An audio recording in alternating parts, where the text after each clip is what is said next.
All right. What's up, everybody? How you doing out there? Welcome back to the show. This is last week's fights. We're going to be going over every single fight from UFC Fight Night Moreno versus Albazi. And to break down all of the fights with me, my name is Thinker St. James, by the way. To break down all the fights with me, my good friend, the Ohio player, a man who knows every word of O Canada by heart, Mr. Chase Parton. How you doing, brother? We are here another Monday. This one is actually especially good because I come into most of these shows and really enjoy the weekend before. And this one I cannot say I did. So I think I have a lot to say and I might rant. Not a rant, not a rally, but we'll see. So So to put it into a little bit of context, I saw that Mr. Chase over here put out a video recap of this event already because he had so much to say. So I watched a little bit of that. Didn't want to get every single detail into my brain before we started, but I do know that you have a lot of opinions about it. So yes, we have a lot to say about the fight night in Edmonton, which we're going to get into. If you are new to the stream, we are going to be going over every single fight on the card. That is UFC Fight Night Moreno versus Albazi. If you have anything that is not pertaining to the fights that we're talking about at the time, throw it in the chat. We'll come back to it at a later time in the stream. But before we get started on all of that, I did want to just very briefly, not to bring the vibe down too deeply, but I wanted to acknowledge at least the passing of Derek Thompson and Mike Kelly from the UFC broadcast crew. They did a very tasteful tribute to those gentlemen. So, sorry to the staff and UFC commentary team and everybody who worked with them on that loss, and also the loss of the nephew of Beeb from my chat. He's around the watch alongs often. You might see him in this chat every once in a while. Just lost his family member as well. So, sorry for your losses, everybody. Very unfortunate and terrible news there. Stay strong. But to get into the card itself now, this took place in Edmonton, Alberta, Canada, at Rogers Place Arena. And I caution myself to ask this, but overall impressions, Chase, what did you think of this card? this one, I think it was crazy to me because with such a great performance in the main event, normally that could save a card. This one I don't think did. I don't think it did it. I know you were a little bit underwhelmed. I thought that this one was on the weaker side for sure. It was still another one that I thought had standout performances over standout fights a lot of the time, except for, of course, the main event, which was fantastic. But there were a couple of pretty good performances, and then there were a couple of odd things going on, and then there were some rather stinker fights on this one as well. So we'll get into all of them. Let's start down at the beginning. Actually, before we do that as well, let me just acknowledge this also, that this was the first UFC event to implement the new unified rules. And very happy to see that. We've been hearing about these changes for quite a while. Very glad that these came through. This is, of course, the change to the downed opponent rule, and the big one as well being the allowance now for the 12-6 elbows. So those were both good changes. We saw some implementation of that on this card, so that was kind of cool. We'll talk about those when they pop up. And the other thing that I wanted to get out of the way up front too is that Derek Lewis was supposed to be fighting Jonathan Janice on this card. That fight got canceled for still unknown reasons, it seems like, unless something's come out that I didn't see. But something to do with Derek Lewis that was not related to his weight cut, but something Derek Lewis related happened, and he was not able to fight. And now Janice will be fighting Marcin Tybura at UFC 309, which is actually kind of an improvement for him because Derek Lewis was ranked number 11 and Marcin Tybura is ranked number 9. So with a win at 309 for Janice, he will be moving into the top 10. So kind of cool. I want to make a point because I'm a conspiracy guy. I think the UFC was slowly realizing that Derek Lewis might have a really good shot of winning this fight.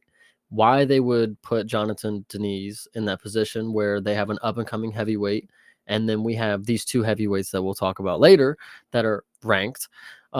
They just maybe didn't want to derail that hype train, hence why they switched the matchup, hence why there's no actual reason for Derek Lewis to pull out. And the coach actually had to, I think it was the coach or the manager, somebody came out with a statement saying that it was not related to the weight cut and that he's okay. why he didn't say anything else other than maybe we're getting people questioning, hey, is Derek Lewis okay? Hey, what's going on? Hey, he's fine. Nothing related to the weight cut. Just he's not fighting. And then now, as soon as it happened, I said, boom, Derek Lewis is going to Tampa. This is even better. But then the fact they switch up the fight is definitely got me thinking they were saving Denise. But that's just me. Yeah, the wheels are turning in your conspiratorial mind there on that one, perhaps. Yeah, I don't know, what the reality of it is just yet. As I said, I didn't see anything coming into this that gave any more context as to what happened. I know that Derek Lewis was in the interviews earlier on. He had made that funny joke about Poontang versus Poutine. Everybody was laughing at that. Derek Lewis has arrived in Canada, and then all of a sudden, not so much. He doesn't show up to the ceremonial weigh-in. So something going on there. It did seem like a slight, perhaps, mismatch for Janice to be going up that quickly because, I mean, this is like, I think only his third Yeah, I fight was or gonna say third. Yeah. yeah, some like second or third fight. I mean, he won his last fight, but I remember, I think we talked about it. I think it was as recent as that we were already doing the show, and we'd said that like it was a good win, but I don't know if he finished. I don't think he finished that fight. So anyway, it seems like Knowing me, they're hot shotting him, huh? yeah, I was gonna say, knowing me, I probably even said throw him to Derek Lewis, and it maybe even came true. Like, like you talk about hot There you shotting, go. maybe it happened. They're But listening. I don't know, man. They gotta be. So I don't know what actually happened there. We'll keep an eye out for any more information that came out, but that turned this card into a 13 fight card instead of a 14 fight I card. want to actually make a Yeah, point. One last point is that sure. Elite said, I don't see the UFC canceling a fight like that last minute. And well, do you believe that Hamzat and Nate Diaz was canceled last minute, or do you think something actually happened with that? Because Hamzat seems to believe the UFC had some strings to pull there. So Well, yeah, that was a rather insane situation, right? With all of the dosido that was going around there with multiple different matchups being changed. So, yeah, I mean, I guess that there could be some slight merit to it, perhaps. I don't know if they'd want to rob the Canada fans I was that wasn't co-main, no, but that was like it the was yeah, the third to third last. fight in. Yeah, so I mean, it was pretty high on the card, so it'd be a pretty crazy thing for them to have done that. Especially if it's announced. I doubt that they would for that reason as well. It's because it's like you have the fight announced. Of course, it's subject to change. All cards are subject to change, kind of thing. But you have it out there. You'd think that they would want to deliver on what they're offering and advertising to their constituents. But crazier things have happened. One last thing.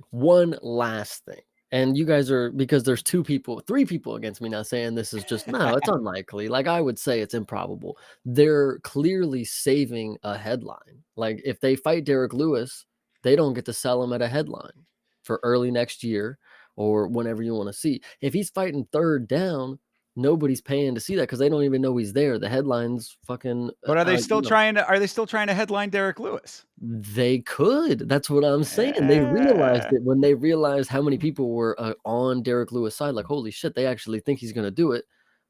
Hold on, pull him out. We'll give him a headline next year. If Jonathan Denise knocks out Tibera, then we give him Derek Lewis. Like I'm telling you, like big brain here. Anyway, All we right. can move on to the first This is fight. all wild speculation. All right.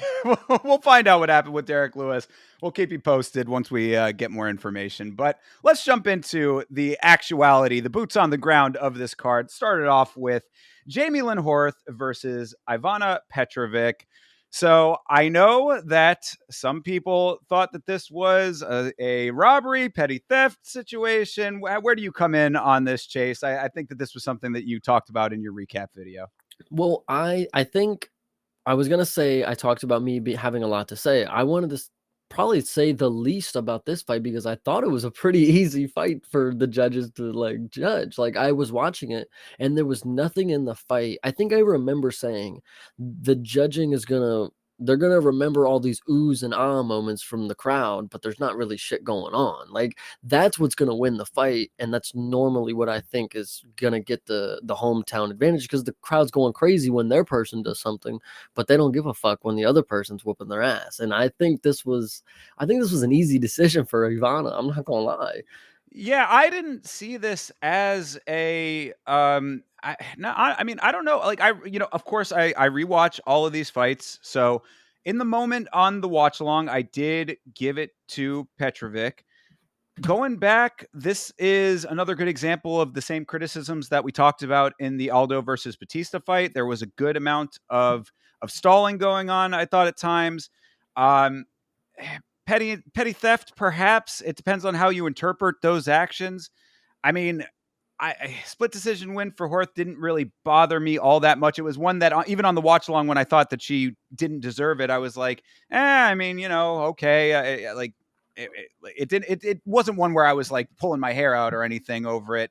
But I did want to bring up because I did notice it in the Discord. Was there a reason that Petrovic was getting some backing? Like, I thought that there was something that I had seen where somebody was like, "Oh, throw some money behind Petrovic quickly," because like I don't know if something changed like before the fight or if it was just how she looked coming out. Maybe I'm wrong in this. I think I do remember them saying something about her in the Discord, but it might not have been for have any, merit behind it because there really wasn't anything.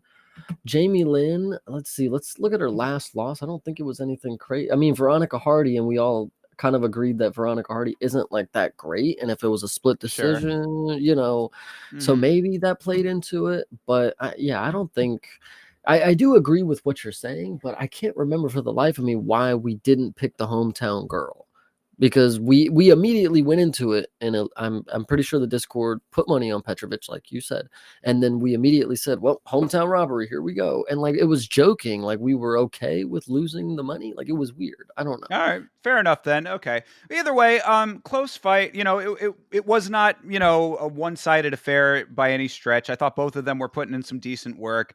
I think that they were both kind of at similar levels, so it was even because of that. Like neither of them really pulled out ahead of the other one in some significant way where it was like, wow. The only real moment that I thought could have been more impactful than anything else was that Petrovic in the first round had a really nice trip that was like when Horth was trying to angle and get her own trip, and she ended up kind of reversing it, which it was an odd situation there because it was like on her side, like she was getting grabbed from the side and then was able to sort of judo toss her. I thought that was kind of nice, and then she had really nice armbar defense in the second round. So I mean, those are the things that kind of would have put it over to Petrovic's side. But again, all things considered, at the end of the day, I was not mad at this split decision and it going to Horth. It was just eh.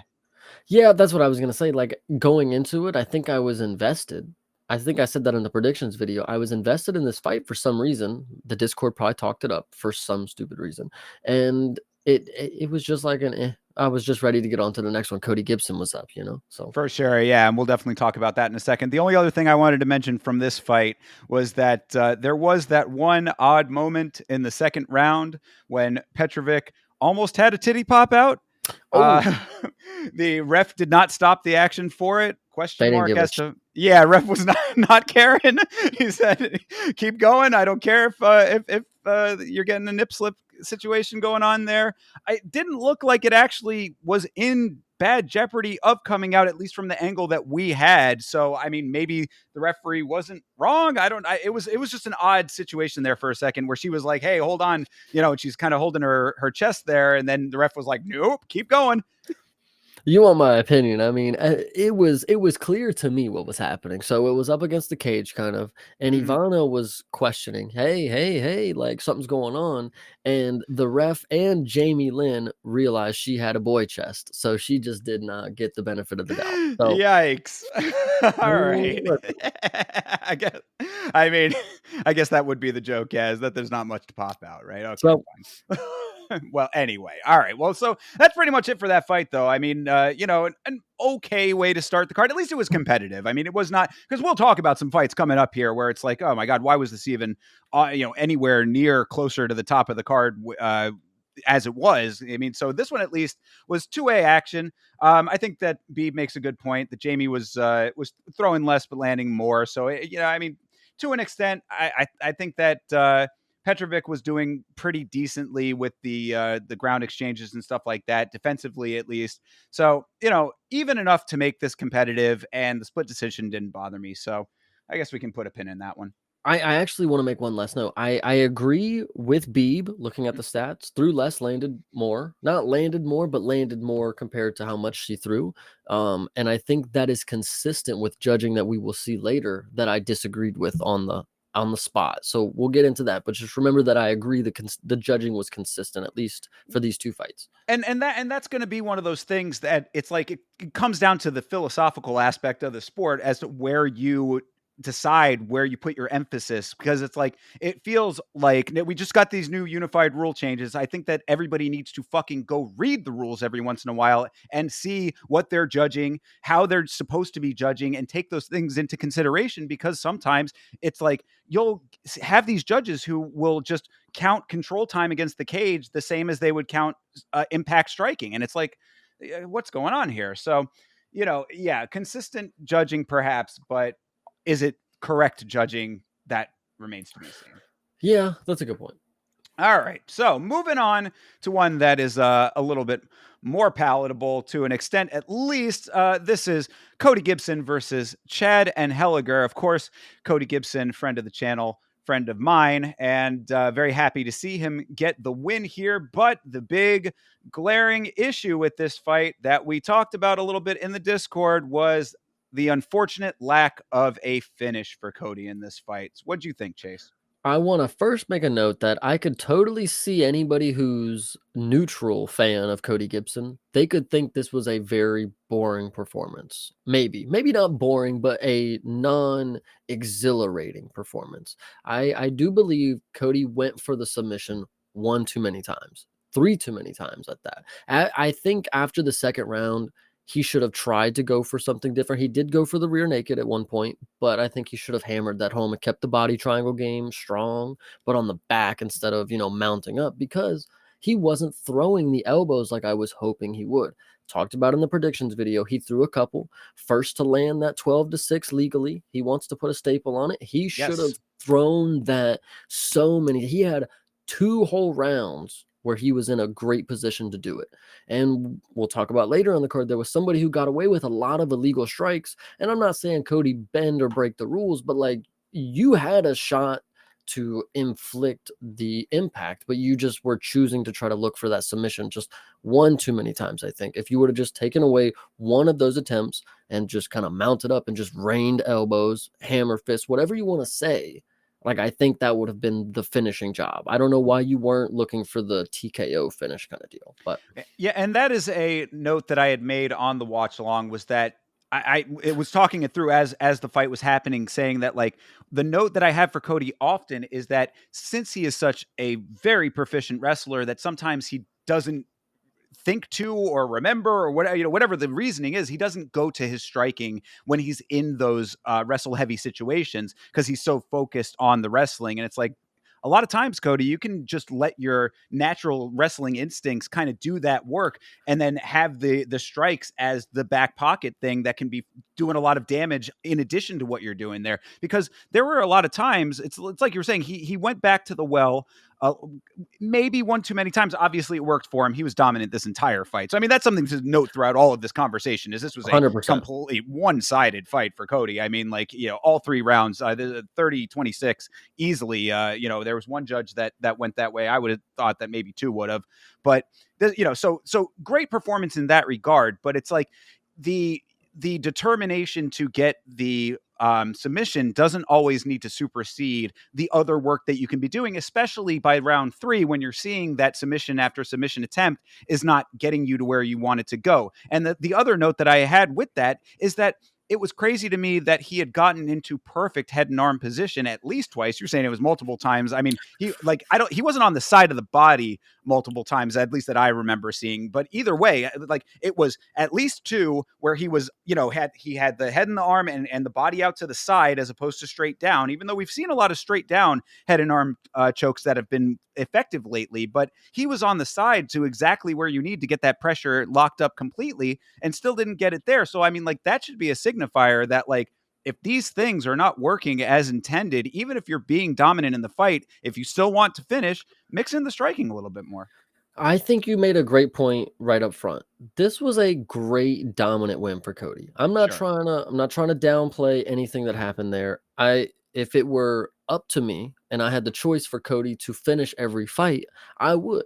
And I think he could have done that. I think he could have stood in front of him. And maybe I'm wrong. Maybe Cody wasn't feeling the striking, but I do know what he was feeling. And it was that cardio, that gas tank about that third round after he wrestled for the two. He was starting to feel it. And what is crazy is because he's such a natural wrestler, is that his fallback is wrestling even when he's tired. So he was still able to grapple and do everything that he needed. But I wish the first one, 1.5 rounds, stand with him, show him that you got striking. You went to a really great decision with Brad Katona, and you were not afraid to strike with him. And I think that was important because you look like somebody who was willing to take a shot to give one. And this is the perfect person that you should have just been willing to take the shot from.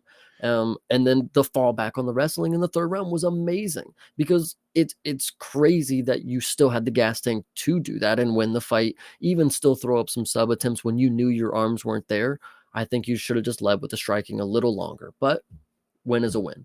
Absolutely, and that yeah, right. I mean, that's a the overarching point to all of this is that it comes from a place of love because I mean, really, we just want to see Cody get the dominant wins and be that guy. So it's the win is what matters at the end of the day, of course. It's just yeah, basically exactly what you said. I mean, like the fact that we've seen Cody in such brawls before where he's done pretty goddamn well, has held his own. I mean, like very close fights with striking involved and some massive striking at that. We know what a beast Brad Katona is. He was just in that war with Gene Matsumoto. So I mean, the elements can all work out for him if he's using them strategically throughout the course of the fight, especially when he has such a dominant advantage in it. And also, I mean, I guess that there is a point to be made that he was respecting Anheliger a little bit, maybe a little bit too much based on what we were seeing, but perhaps, you don't want to get caught yourself. So I can understand that too. And the last note based on what you were saying is that um, Cody's gas tank is something that I worry about often in his fights because he does tend to wear out towards the end of the fight, and also he sort of has that the body language that he gets worn out. He almost reminds me a little bit of Pantoja, like not to that extent, but a little bit like that, where like he looks like he's breathing heavy, even though he's still got a little bit more in the tank. So, it's all of those things combine into him doing what he ended up doing, when it's like maybe there's a couple of improvements that could be made to work all of those kinks out and then just be the full on well-rounded finisher that he has the potential to be. Yeah, I was gonna say that this is a really good time for Cody to stay bantamweight. I look at Cody's frame and I think like, gosh, it must be crazy for him to get down to 135. He's big. So like thinking of that, like I would love for him to, be more comfortable and not have the cut that he had, because maybe that plays a factor into his gas tank later in the fights. Maybe if he was at 145, he wouldn't have that issue. But I think right now the grappling that he has in the wrestling, that's like his base right now, is really good for where bantamweight is at. Like if he leans into his striking, I'm telling you, Cody, you got to be more confident with the striking.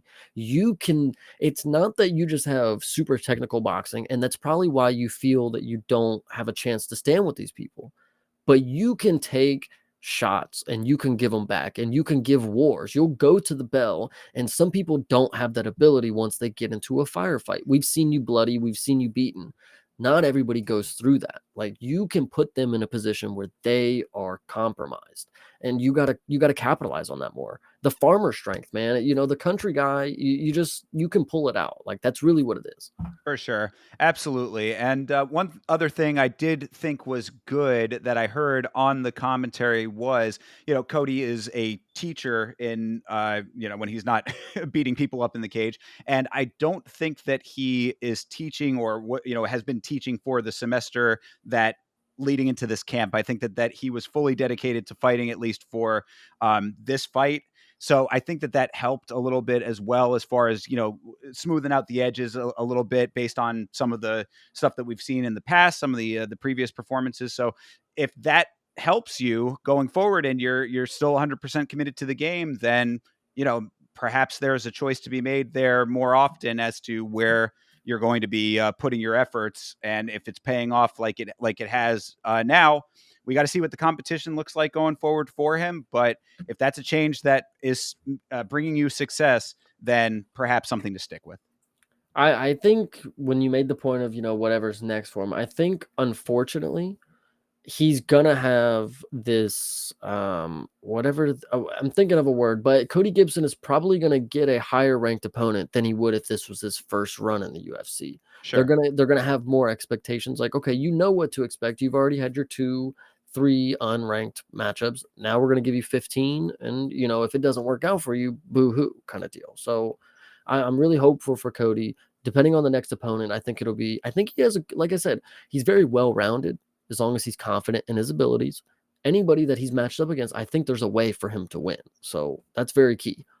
Yeah, absolutely. So, hopefully that level of competition is what he ends up with, and hopefully he'll be ready for the challenge when it gets there. Because this sport is very unforgiving that way. It's like, you go out there, you get a great win. It's like, yeah, you're on top of the world, but then the next challenge is right around the corner. So we shall see. All right.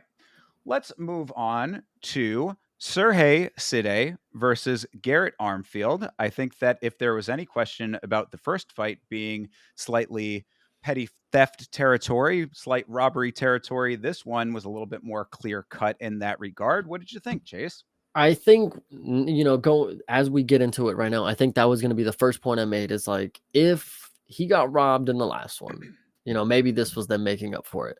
But also, I don't know if you noticed, he was born in Canada, I think, or he was trains out of Canada, one or the other. He has some relations to Canada. City does. Yeah, I With believe that, he lives and trains in Canada. He's from the from yeah, Ukraine. Ukraine. It says there. Right. One of the other. There's another person on the card that was either born and trains. It's whatever. Oh So yeah, yeah, Machado. yeah, so I thought it was cool that he had some connections to Canada, and maybe that probably why he got the nod in the judging. Who knows? But I don't think this was like again with the first fight. I mean, maybe with the first fight, I thought this was maybe more of a robbery, but I wouldn't have been mad if it went any other way. I think Garrett Armfield has been on Twitter kind of adamant that he won the fight and maybe there was something going on. City in his post fight interview agreed that he maybe lost.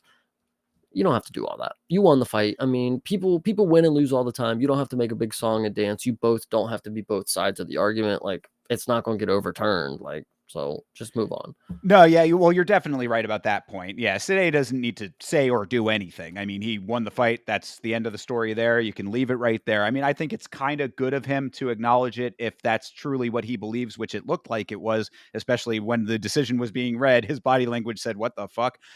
But all that being said, I mean, yeah, I would be in the camp that this was a pretty clear cut victory for Armfield personally, based on what I saw. I thought he had really nice combos. His boxing was very impressive. Heavier shots were landed on Armfield's side, like throughout.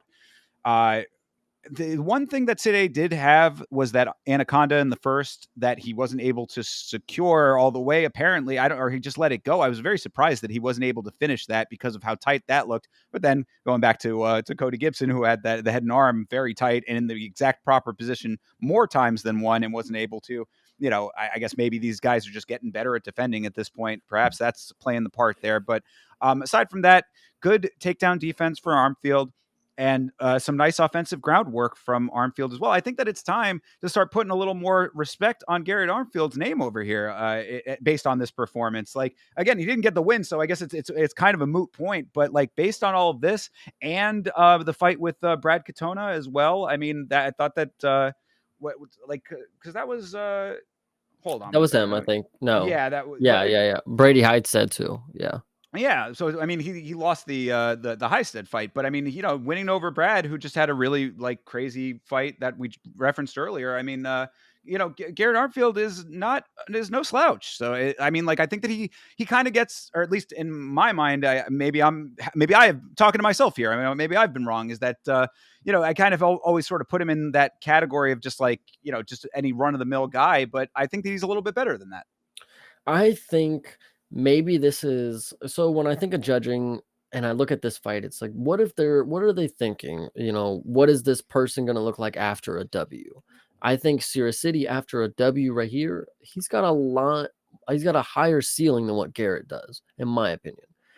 Garrett would derail the hype train of somebody who's the second tallest in the weight class, who's an absolute dog, and will put on a performance to the bell and will look for a finish up until then. If if you don't give him the judging nod, he's probably gonna not have as great of a career that we're projecting he does right now. So I don't know.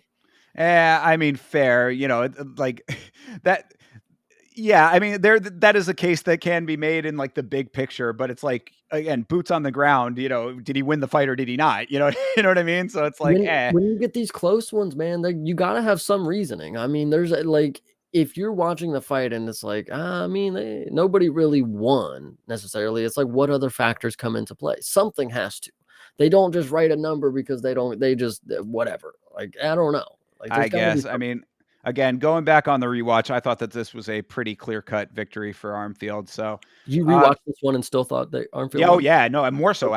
after the rewatch. Yeah, Okay. yeah, absolutely. I mean, based on the on not only the volume of the strikes, but I mean, because the striking numbers are very close, but I mean, based on the impact of the shots, I thought that Armfield was landing better and that the combos were very clean, very crisp.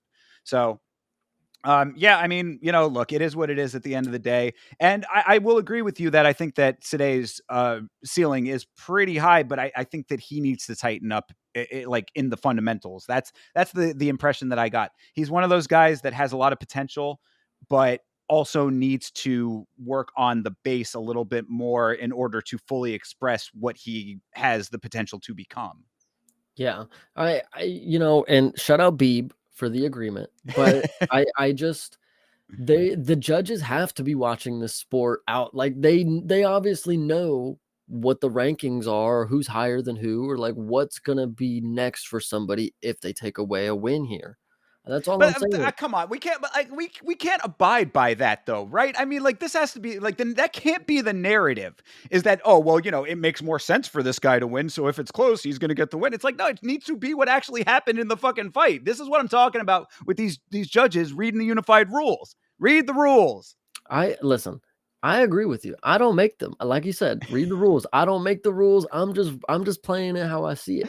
Uh, Sometimes they give a nod, and it just so happens the dude trains out of Canada. all right. Well, you know what? Fair. Hey, don't hate the player, hate the game, right? All right. Literally, I mean, Yeah. it's unfortunate that that's what happens, but like, is the crowd gonna leave after somebody gets robbed? We don't know, but if he doesn't get robbed, they don't leave. So whatever. Well, I am going to be firmly in the camp that is against this thinking. That it needs to be based on the merit of what actually happens in the fight. They need to be paying attention 100%. See what everybody else is seeing, kind of thing, I guess. But then again, if everybody's thinking that it's was very close, then perhaps everyone was seeing something else. I don't know. That I think that was I said that a lot in the predictions. I had to cut it out a few more times. Like maybe I wasn't watching. Maybe I was missing stuff because this was like when I'm watching it and like I'll be like, oh yeah, he won, and then they were like, oh my god, robbery, 100%. I'm like, where was I during this fight? This Well, happened like 4 or 5 times during the card. I'm not gonna lie, like no, yeah, and look, I mean, this is why the sport is interesting in general, like in a broad sense, because I mean, there are times where I do the watch longs with Fitz King, and he'll be seeing something that I didn't see, and I'll see something that he didn't see, or whatever. You know what I mean? Like it's like we're watching the same fight, the interpretations are different, so I can understand it being more subjective than objective at times. But I mean, that's why these guys are supposedly the judges. You know what I mean? Like, yeah, this is the reason that they're the ones that are tasked with being the arbiters of the sport. Everybody's going to have a slightly different opinion about what they're seeing theoretically, but the judges are the ones that matter at the end of the day. So they're the ones that really need to have all of the skill set to interpret what they're seeing correctly.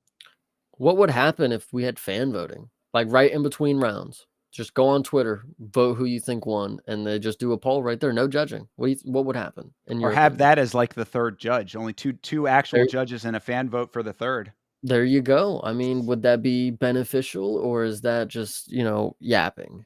I mean, it probably is Yap only for the sense. Well, see, no, but this is where it gets a little bit interesting for that part of it, because I was going to say it's Yap because you know that the people from whatever region the fight is taking place in would swing it. But if the judges are doing the same fucking thing, then I mean, I guess it's six of one, half a dozen of the other, right?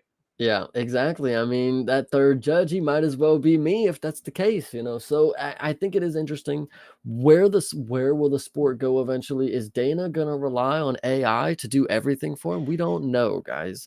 It could get funky. Just be ready for the ride.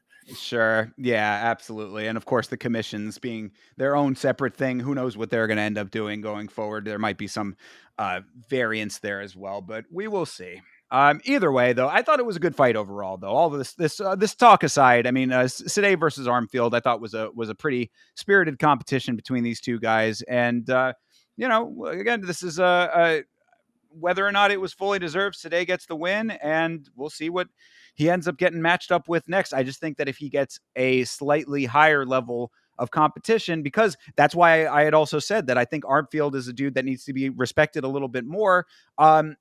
He's already a decent level of competition. You start putting him against some guys that are actual killers, then it could be a bad day for Sade if he doesn't tighten up some of those fundamental elements.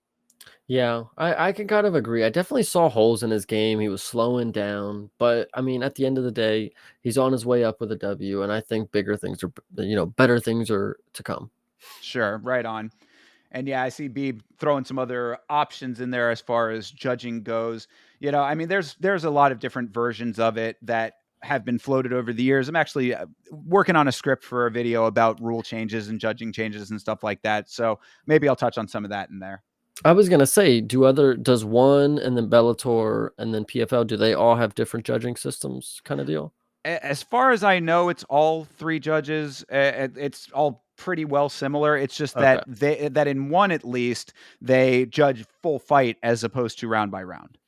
Interesting. And you like that better, I think you've said before, Oh yeah, or I'm a fan of the universal rule set over the unified rule set. Yeah, that they gotcha. follow the universal rule set over there, and I think it's a better system in general, personally. But Right, right. Good deal. yeah. So anyway, all right, let's move on here. Alexander Romanov versus Rogerio Hagerio. Um, yeah, so this starts off the big guys not doing much as far as fighting goes trend that was on this card. What did you think, sir? I know you probably didn't see, but Mr. Alexander Romanov has been removed from the UFC. Did he? Did they really? They did after he won, and then we were sitting there questioning, where's Nascimento?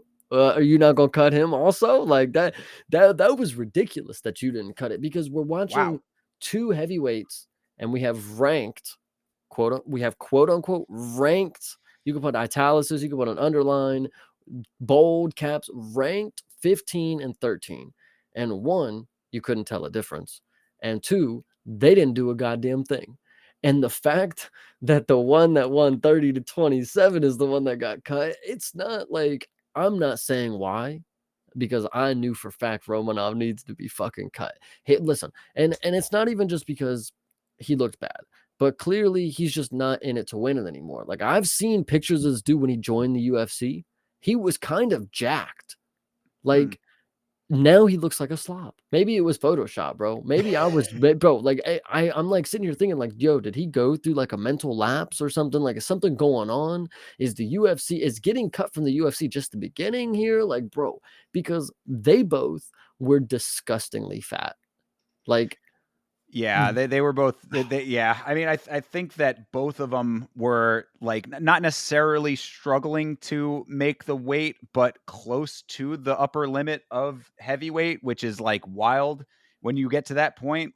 Like, and really, you were seeing it more so in the midsection than anywhere muscle related. So, I will give you that as the criticism. That is wild, though, that Romanov got cut after a win. That you never want to see that happen.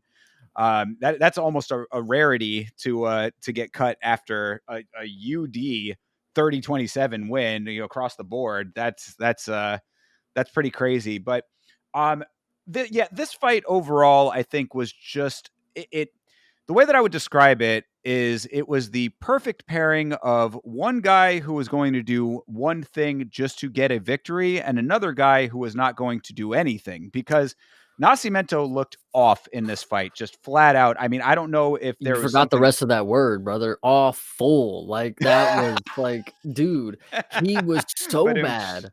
Like, wow. yeah, I mean, he looked. I mean, like aside from just the lack of engagement, that kind of stuff, just the way he was moving, like his body language, he just looked like he was not in this in any way, shape, or form. And so, because of that, it was just a perfect opening for Romanov to smother the entire fight, wore Nascimento down, even though he probably didn't really need to be worn down.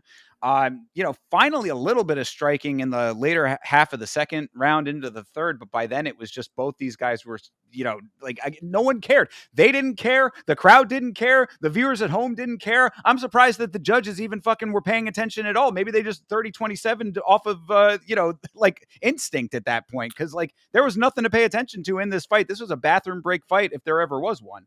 I want to think that the reason Nascimento, like, I know I was the one who said, Nascimento, where's your cut? But I believe Nascimento kept his contract because time and time again, I've only seen 2 fights of him, let me be honest. But in those 2 fights, he was willing to stand and trade. Dontel Mays, he was willing to stand with him. He knocked him down, and then he began to wrestle. Once he realized he couldn't knock him out, then he began to wrestle, and he got a unanimous decision. Now, Derek Lewis, he tried to stand with Derek. They made it like 2-3 rounds, I think. 2 rounds, maybe round and a half. I don't know. Anyway, Derek Lewis ended up knocking him out. I think Dana White realized, okay, we have a heavyweight who's going to do what the casual consumer wants them to do. They're not going to get booed out of the arena if they have somebody against them that's going to stand with them as well. Romanov clearly was not going to do that. He wrestled from the jump, and it was the worst wrestling that I've ever seen because these dudes are just listen, you can't expect it to look good when the fighter themselves don't have good physiques that like work for the sport. Like if you're gonna be a slob, right? You got to be on some Kung Fu Panda like Chris Barnett stuff. That's the only way it works. You can't just be a slob for the sake of being a slob. You're gonna start getting bombed. Like, and it's bad. Like we see these guys, man, these heavyweights, we're gonna have to start cutting them. Like seriously, I even said it in the video, and I know it's wrong, and I know I don't agree with it, but maybe 10 is where the rank should cut off for heavyweight. Like seriously. We only need just 10 ranked heavyweights and that's it. Well, the last 5, I mean, like who are they? Could we actually let's pull this up right now, just because it's important. Who Yeah, are we the can do that. last 5 ranked heavyweights? And we're gonna Let's need a reason see. to keep them. I need a reason why they should stay before I look at their names. So, Nascimento, I don't see yep. one. Delima just got flying kneed by Derek Lewis. You're gonna tell me he deserves a spot anyway. Romanov, he's gone. Tuivasa, we've been talking about for a while. Probably should Fan go. favorite though. Fan favorite though. You're right. Derek Lewis, like we just said, they just pulled him because they're going to give him his last pay-per-view or not pay-per-view spot headline, and then yeah, give him a Wild pay-per-view. That'd be crazy. speculation, please. Let's That'd keep be that. crazy. But and then Martian Tybura, he's about to get knocked out of the rankings. You know, Denise is about to take his spot, and then yeah, that cutoff right there, 11 to 15, they can go. They can seriously go anywhere they want. All right. Well, and let me counter that with saying that I think that this fight is a prime example that whether or not what Chase is talking about with the last 5 getting dropped or whatever, there is a problem at heavyweight. We've been talking about this time and time again. I mean, I feel like we're broken records at this point, but heavyweight has a huge problem. It is a lack of talent in the pool currently, and I'm not mad at them getting rid of Romanov, like if that makes sense to make room for somebody else that's going to be coming in and doing better. But it is a fundamental lack of an actual well-rounded base of skills at heavyweight. This is a huge problem. You don't have like heavyweight guys think that they can either go out and just be knockout artists or they can go out and do the Jailton Almeida and, wrestle their way through to a victory. And it's like you need to be a mixed martial artist. I don't care what weight you're fighting at. You should be a mixed martial artist if you are in this sport, but heavyweight especially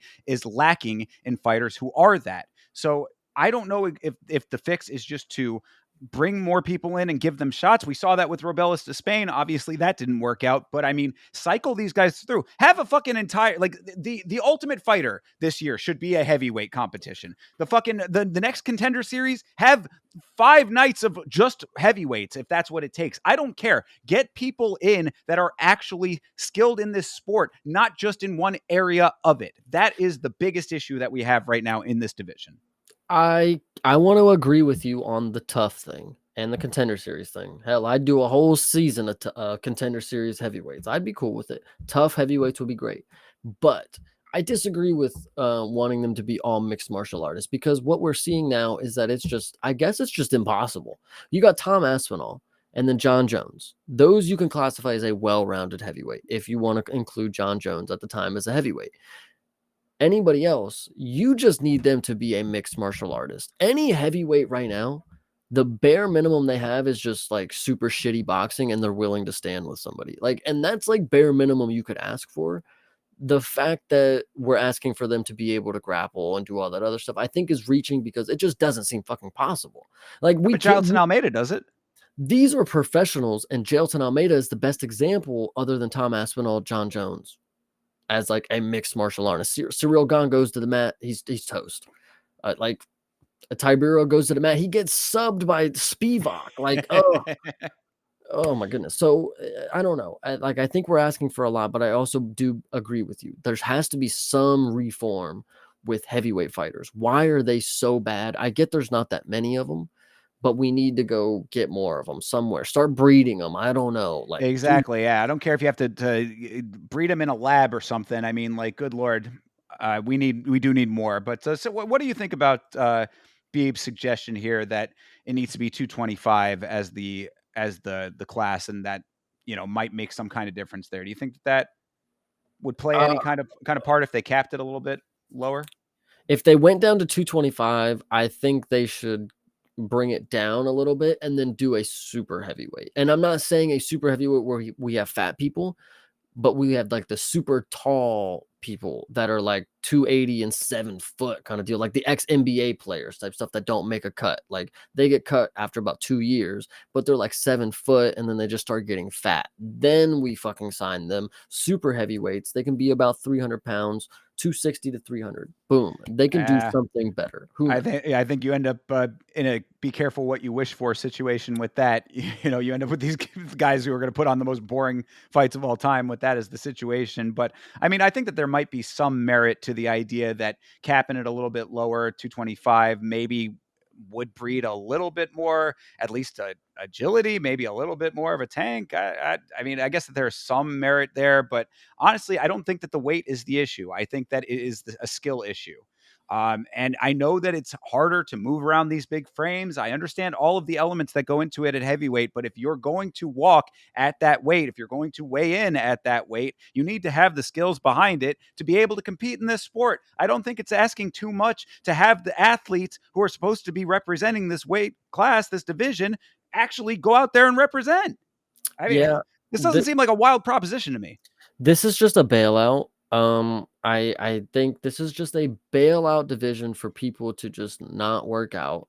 These are people who don't want to be these are people who don't want to be 205ers and they don't want to try to be 205ers. They want to sit and eat like okay, Kevin Holland has the mindset like I just want to be the weight that I am and eat cheeseburgers all day.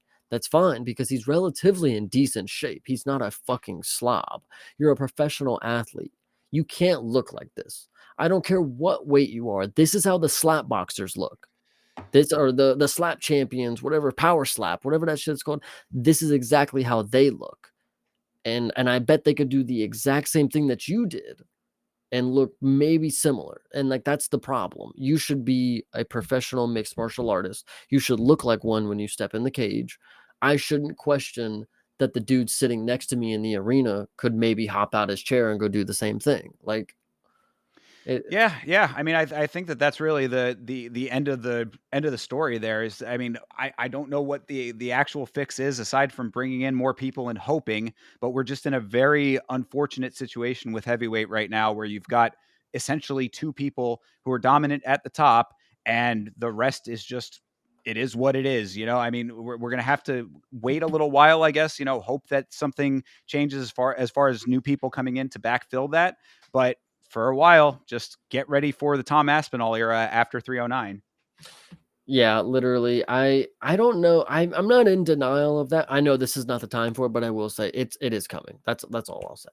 Yeah. Yeah. So, all right. Well, let's move on then to uh Jack Shore versus Yusef Zalal, one of the shining examples of a standout performance on this card. What'd you think? I thought this was an easy performance. I think Zalal got this one done easily. It didn't look like he was trying his hardest. And that does say something because Jack Shore, which I found out very late, to be honest, when I look at Wales and Welsh, I'm like, oh, he's a striker. All of them are. Jack Shore is a very like accomplished submission artist. And the fact that he was able that Zalal was able to get a submission on him relatively easily, in my opinion.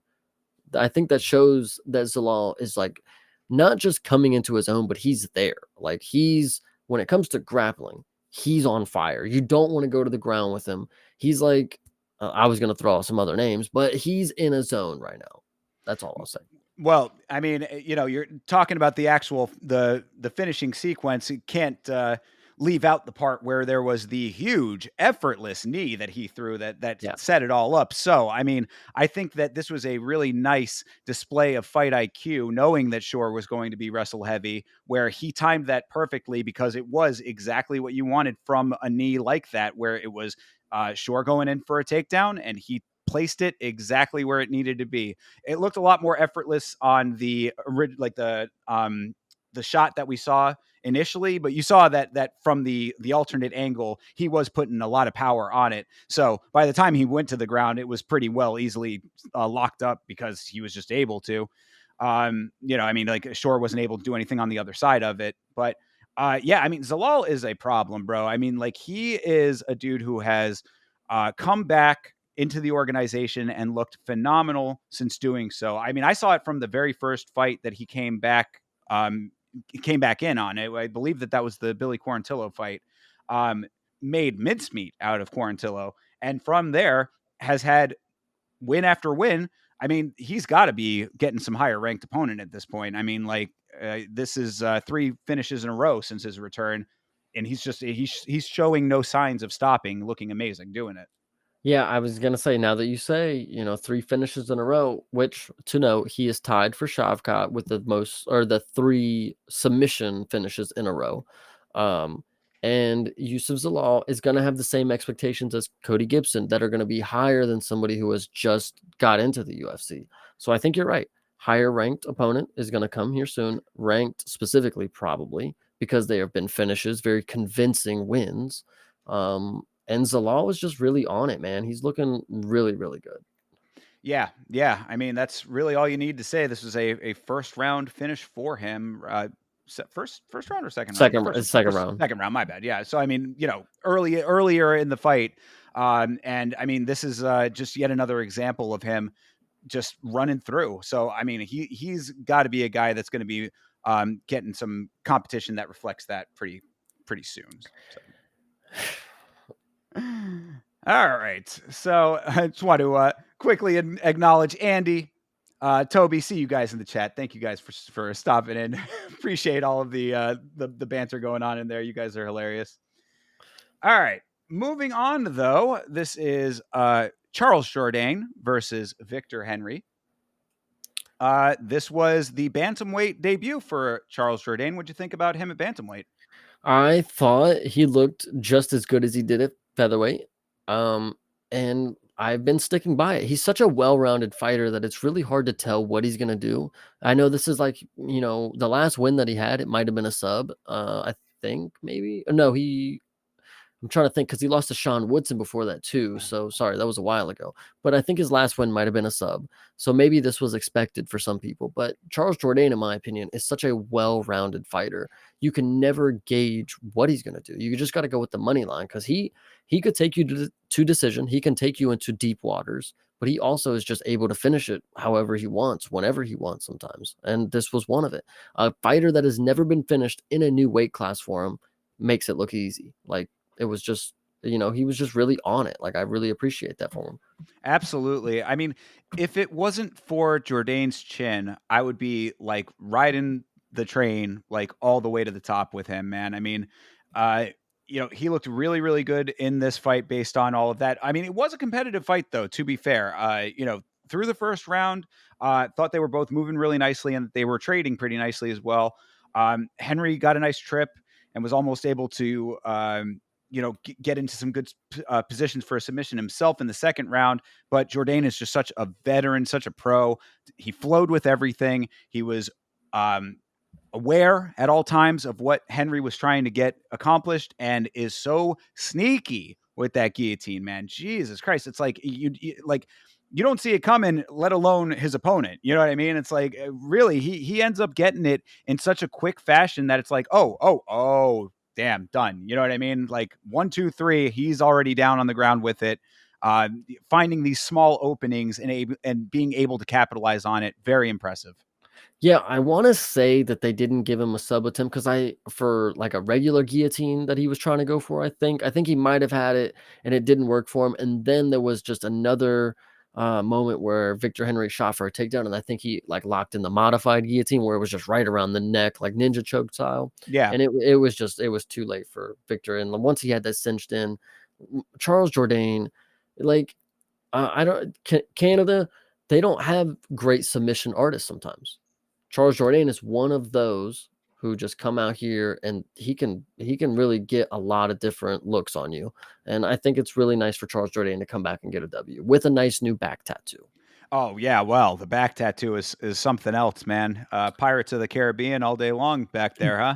Did you hear my new nickname? It's Charles Arg Jourdain. Like, Oh come yeah. on. I tweeted that at him and he did not like it. That was golden though. Like that is perfect. Come on. Yeah, well, we'll have to see if that one catches on. God. It might take a little while for that one, but Mm. I'm all right with it. One question I did have though, based on what I was saying a little bit earlier, is that do you think that going to bantamweight is going to help his chin? Because again, this is the only thing that I am concerned about with Jourdain. He's a guy who is he's a really talented guy, but he's a little chinny. I think him being chinny is completely just recency bias that Jean Silva knocked him out, which we know Jean Silva is a tank. Got subbed by And Juicy he J. and he did miss weight. Remember that. So Charles Jourdain moving down in the weight class is interesting to say the least because normally you don't see moving down. And did it work for him? Yeah. But will it in the long run? I think maybe now he's going to be more chinny than ever. Maybe he took, more of a leap and said, "Ooh, I'm more compromised," which is even weirder. Like why would you feel more compromised at the less drained class? Doesn't that sound, backwards? So I don't know what was going through his head when he decided to make a switch. Maybe that was something he wanted to do for a while. Like I want to challenge myself to go down a weight class. I don't know. But maybe now he's going to be more chinny than ever, facing a drained, version of himself, I guess. Perhaps. I think that maybe some of these criticisms that I've been leveling against him might have actually been applied to Julian Rosa. Mhm. So maybe I was getting them mixed up in my mind, thinking that he was a little more chinny than I had originally thought. But yeah, you're right. I mean, he did get knocked out by By a Silva. dude who's knocking everybody out right now. Yeah. So So all right, I'll take it back. How about that? You know what? fair, I will. decent. I rescind. I rescind. All right. Leave that there. You can put that on my L's reel.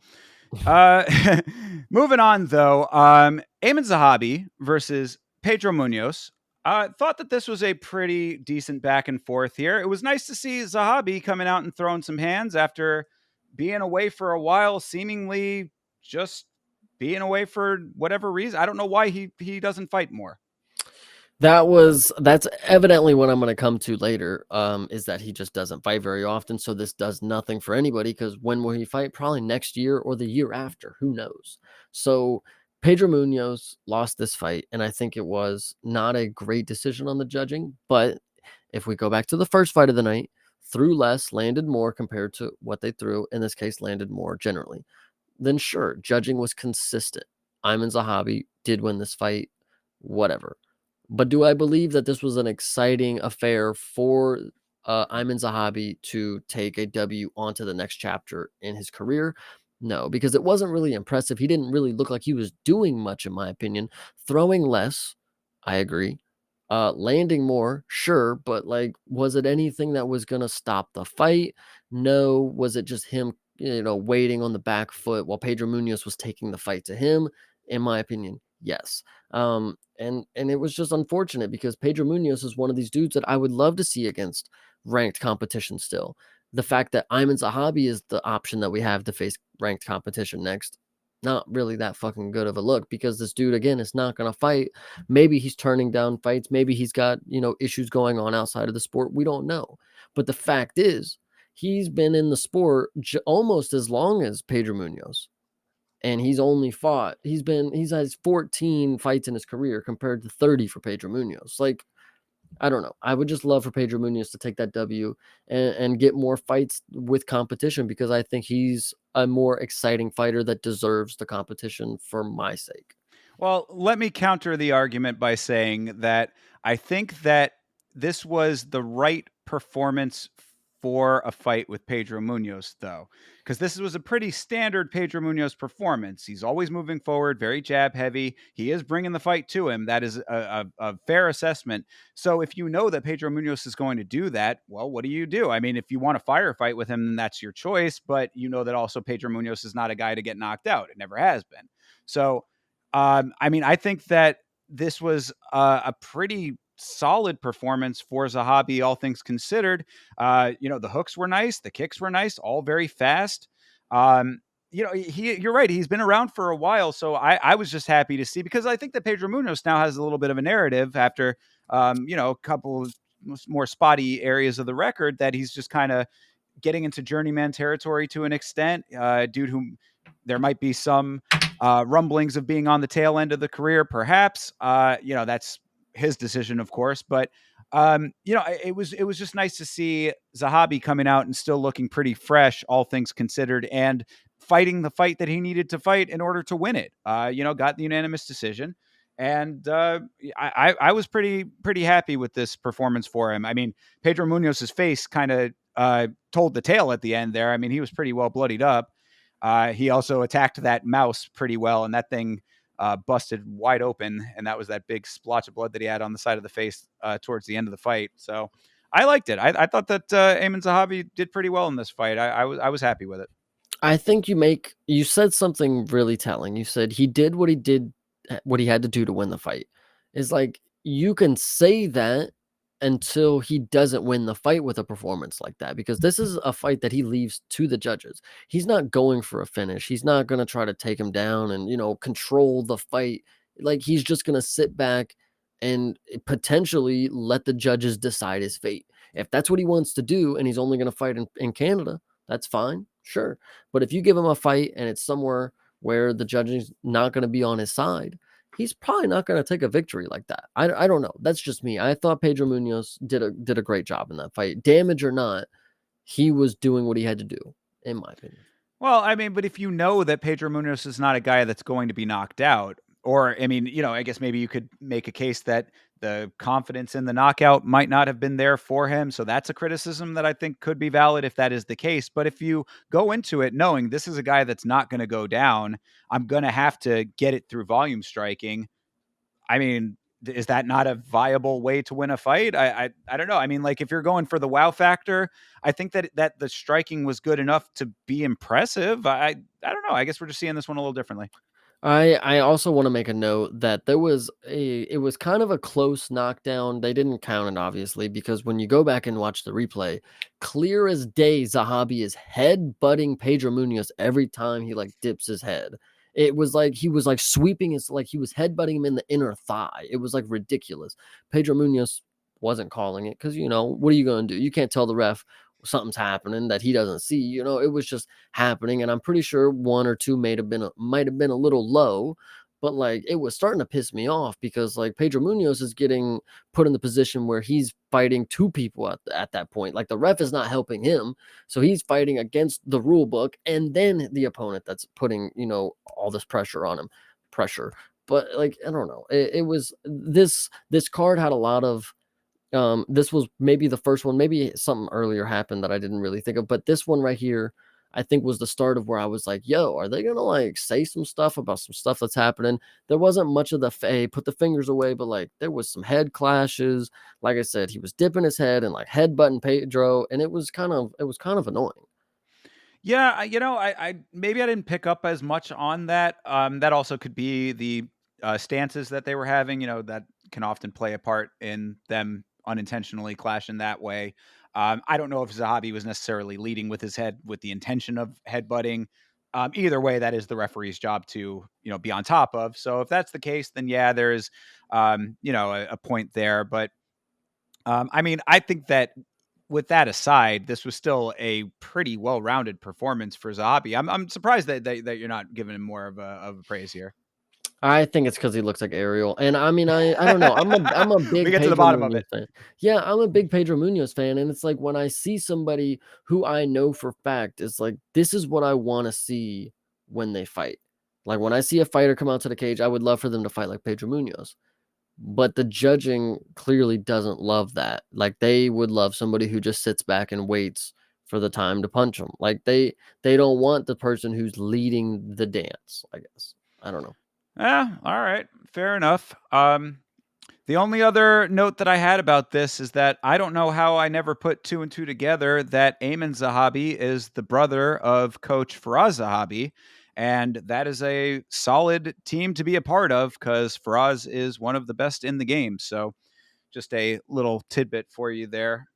Yeah, they did say that, and I was thinking like, well, of course, I was thinking, who the hell is that guy? Like, why have I never heard you guys bring up that this is the brother or like related to somebody? So I thought that was interesting that he's just randomly now related to somebody. I just think it's because he's not in the cage very often, which is again, we don't really know why. He's talking about how he wants to be ranked in this and that. And you make a great point about the number of fights there. I mean, like, dude, if you want to be ranked, stay active.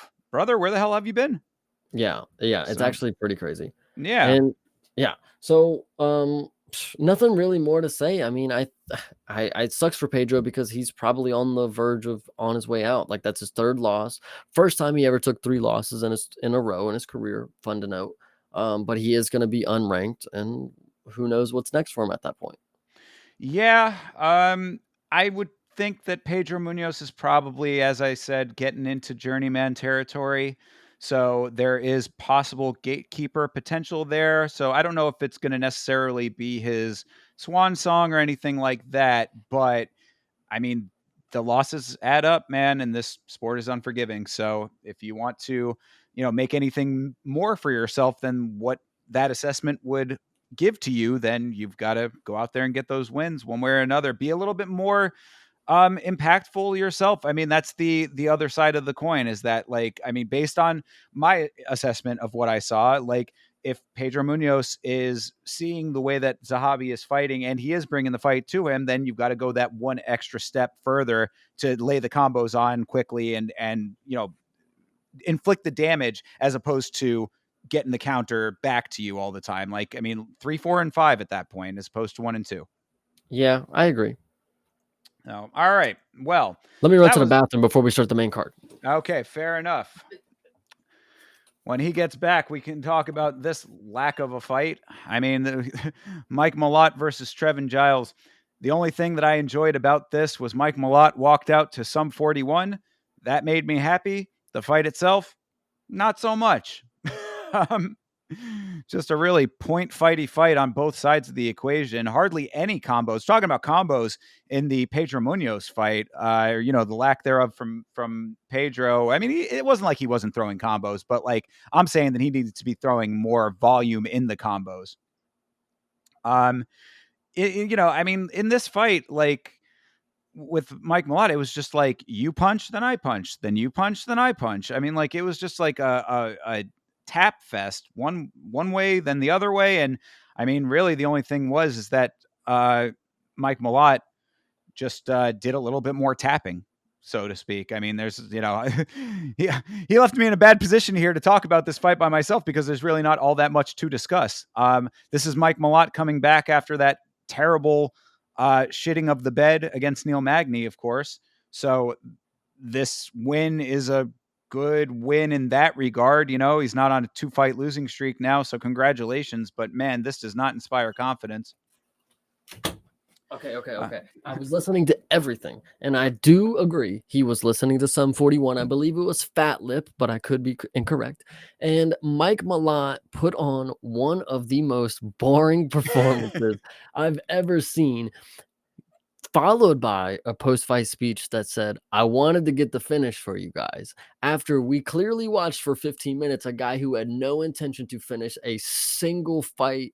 It was like he honestly, and that's the problem, I think, is because when we watch Mike Malott now, like with before he lost to Neil Magny, I guess people are remembering him as some world killer, and like that's what we're waiting for Mike Malott to get back to. It's like, guys, he's very mid. He's very, very mid. He's not great.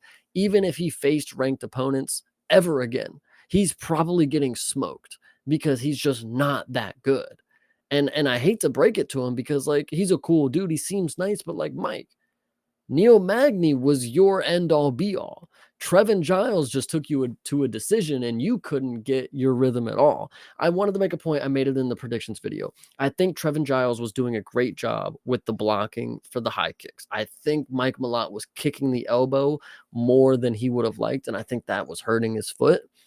Maybe he wasn't able to establish some striking, but he was throwing the kick way throughout the fight. So maybe that didn't affect him. But I can tell you that if I would have kicked somebody's elbow, that would fucking hurt like that. Because Trevin Giles was money with it. He was aiming it and everything coming down. So that's the only thing I'll note on his end, because other than that, he didn't do anything else. It was Yeah. bad. I mean, it just looked like neither guy really wanted to engage, and Mike was just striking a little bit more. In the grand scheme of things, like landing just a slight bit more. I mean, you can see that the numbers are pretty heavy in his favor, but we're not talking about power on anything. That's why, based on what you were saying, like if he's going to go up in competition, you see this guy up against somebody who's like really going to bring the fight to him. I mean, it's going to be a bad time for Mike Malott fighting like that. It's the only thing I can think of is that maybe he was waiting for a really good counter that just wasn't there. But I mean, Giles was throwing occasionally. It's like I didn't see any grand capitalizations on the movements that were there, on the motions that were there. So it's like there was just nothing to bite on with this fight as far as anything like to hang your hat on. We were during the watch along with Vitz King. Vitz made a very good point. The fight is boring when the 5 of 5 leg kicks and 10 of 10 leg kicks is the graphic. Like, you know what I'm saying? I mean, like, I was like, yeah, that is very telling. Yeah. They both landed all their leg kicks, but those are low numbers, and there's nothing else to talk about. Like, I was saying that maybe they need to start throwing up stats like where they went to high school and shit. I mean, like, this Yeah. was, there was just nothing to sink your teeth into with this fight. So, great for Malott to not be on a 2-fight losing streak, but you put him up against another dude at welterweight. I mean, come on. There's so many ways to get fucked up at welterweight nowadays. Like, I could just see it being a very, very bad time for him going forward. That was the exact point I was going to make. If you look at this opponent and then Mike Malott's last opponent, and then, okay, so Trevin Giles got knocked out by Carlos Prates. Okay. Mike Malott lost to Neil Magny. Carlos Prates is about to go fight Neil Magny this weekend. Mike Malott just went to decision with Trevin Giles. I think I would be confident to say Carlos Prates is one going to kill Neil Magny, and that he would also murder Mike Malott on the same night. No question about it. Like, Yep, do it's that and smoke a pack of cigarettes right afterwards, he would smoke Mike Malott and Neil Magny and Trevin Giles again for the rematch, probably in the same like 5-round fight. Like, this is crazy to me. Like, Yeah. Mike Malott is just so unequipped right now, at least at what it's looked like. So Yeah, no, most definitely.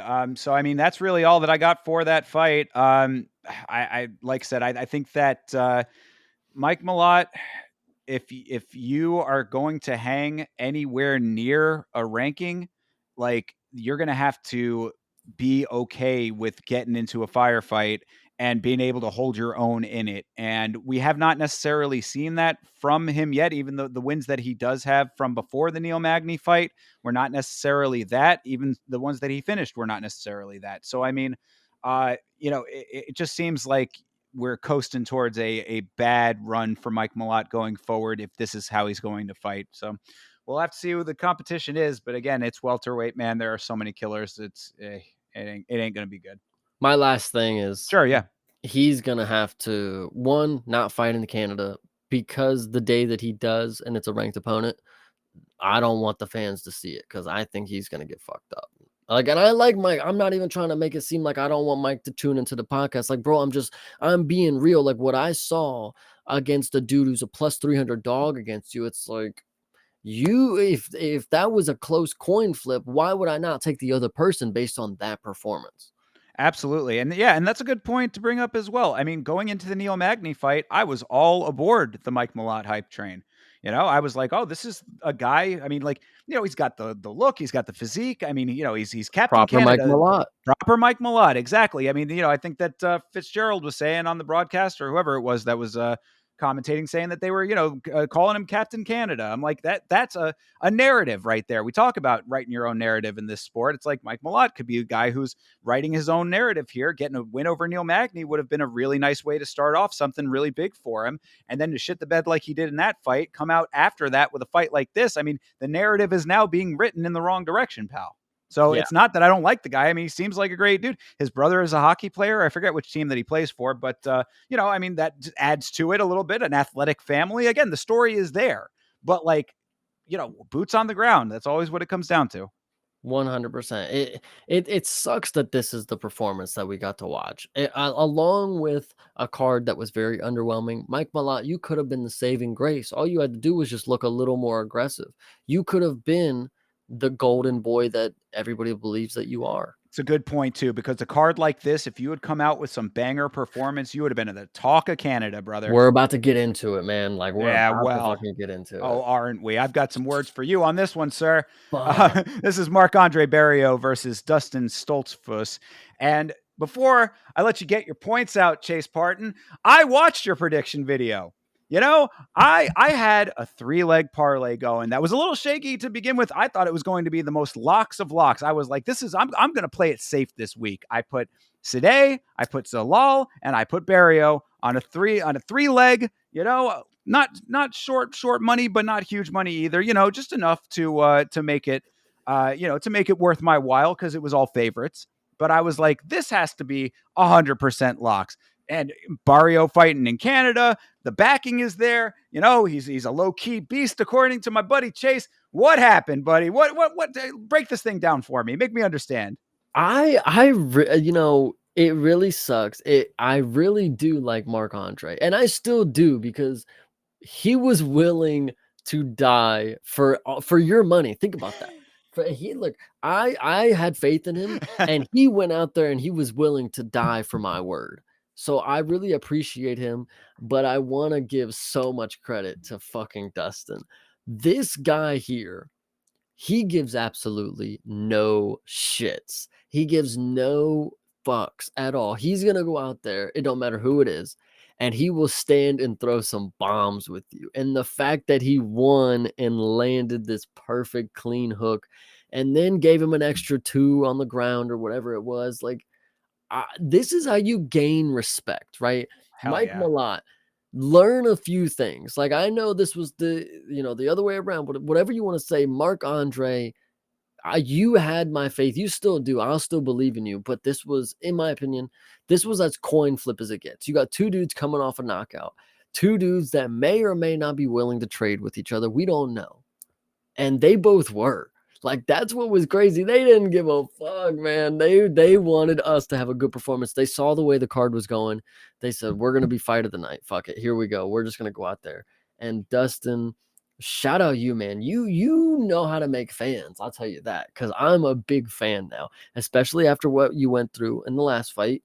Nerve damage, facial reconstruction, whatever you want to say was going on. You didn't let that stop you, man. And that's just what this sport is about, man. Fuck, you're a beast. For sure. And, what I wanted to say about Stoltzfus's performance is that the wrestling, of course, was great. All of the early stuff in the fight was really nice. And then the other thing that I liked a lot, was that when he was negated finally, when Barrio was able to finally get back to his feet, Stoltzfus was immediately off to the races with the striking. I mean, like it wasn't even like something that he had to think about. It was like, oh, he's back up, bang, bang, bang, and I was like, that is exactly what you should be doing because we talk about the small motions in this sport, the small openings and the windows that you have.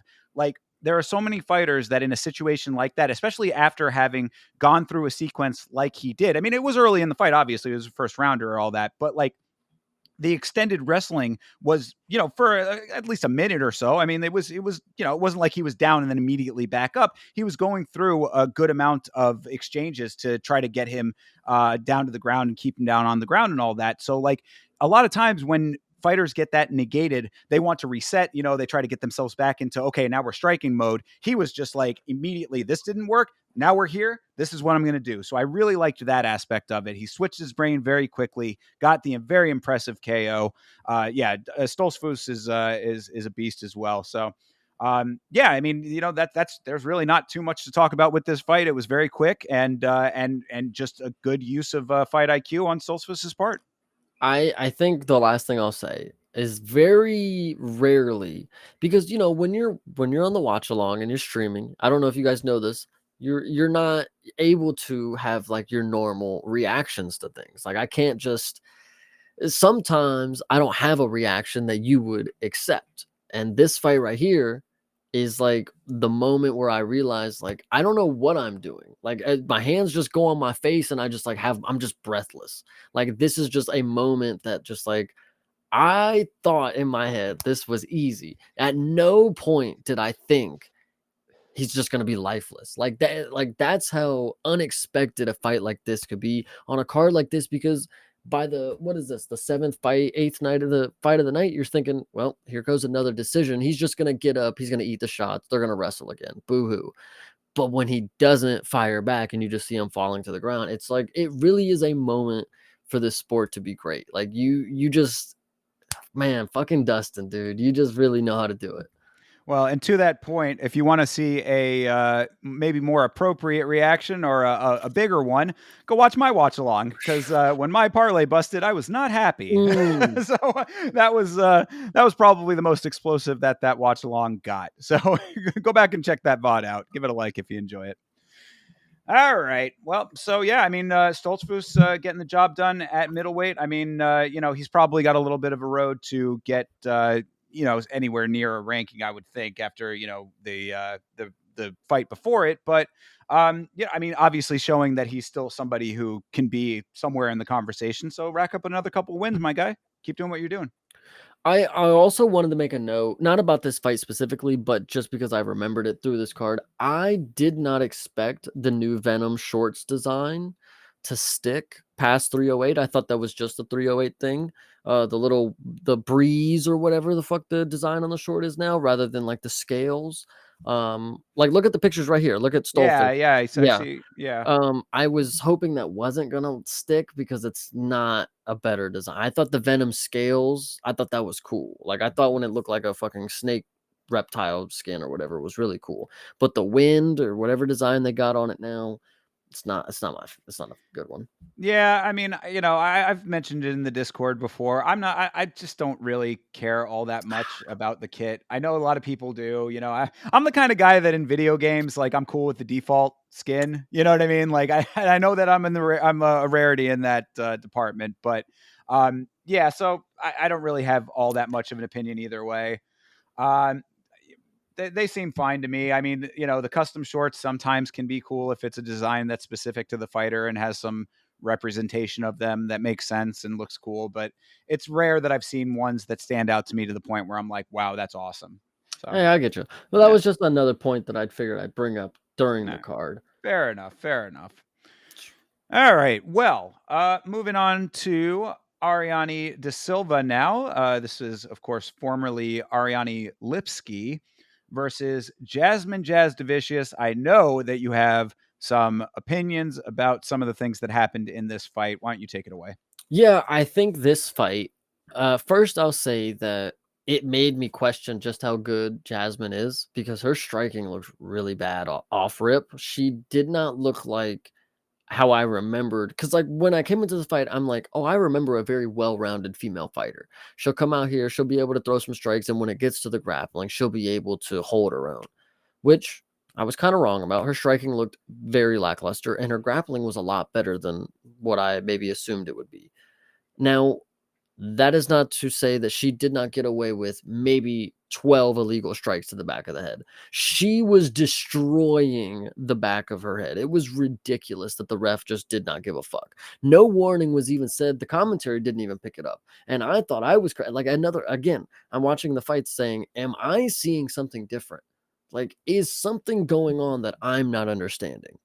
Like, it was absolutely Well, ridiculous. Felder did say something about it. I mean, he was Okay, saying okay. that you got to watch the back of the head, but I mean, he wasn't going at it like the same way that like DC sometimes does, where it's like, they got to call that, like, or like Dom Cruz would definitely Yeah. be like, he wouldn't be having any of that. So yeah, there were a couple of shots to the back of the head. That was the kind of big criticism of this one. As far as the striking goes, the counter to that I would posit is that De Silva's striking was just really powerful. Like she was throwing some really heavy strikes early. So it might have maybe the contrast might have been a little bit off there. That might have overshadowed Jasmine. Because I'd say that first round was pretty solidly to De Silva because of her power striking.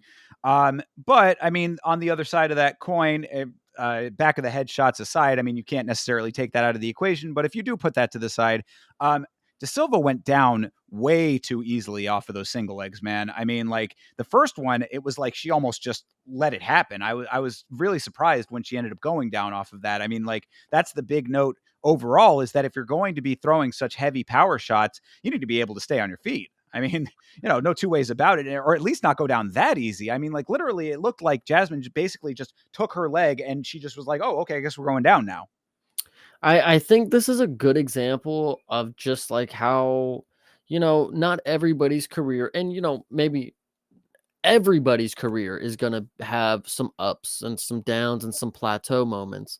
Jasmine, I don't think this is a moment that is upwards in your trajectory. I think this was just a questioning experience that I question like, oh, what if you would have got called for the illegal strikes? Or what if, they would have stood you up after you fucking smashed your head in 6 times? Or what if you didn't get the sub? But you did get the sub and you did finish the fight, all that aside. So you are on your way to better things. I just don't think they're as high as what we predicted they would be before you won this fight, I guess.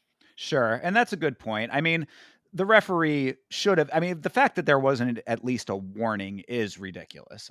That's uncalled for, and there really should have been. I mean, I hope that referee got a talking to after the fight in some capacity because the amount of shots. Because that the problem with it is that and this is not Jasmine Jasdavicius trying to do this. This is over the course of the action that was taking place. But there was a couple of times, there were several times, I would say, that like she was getting the side of the head and then the back of the head. You know what I mean? It was like there was one that was like if she moved her head slightly, it would be the back, but then she moved it the other way and it would be to the side. So it's like I could understand there being a couple that land just in the course of the action and a couple that were legal on top of that. Felder's point was he was like, you got to find the ear, try to get to the ear, be landing on the ear as opposed to the back of the head. Because if you're holding her head in that position, you're going to be hitting the back. So it's not necessarily that like Jasdavicius was targeting the back of the head, but all of that goes out the window if the referee actually does his job, which he did not. So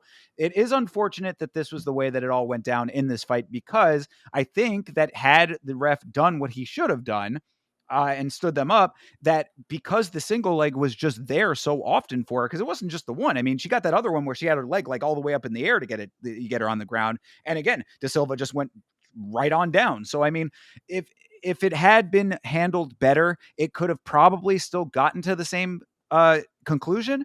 But either way, the conversation is this now instead of that. So not a great look for this referee and for the Canadian Commission on this one.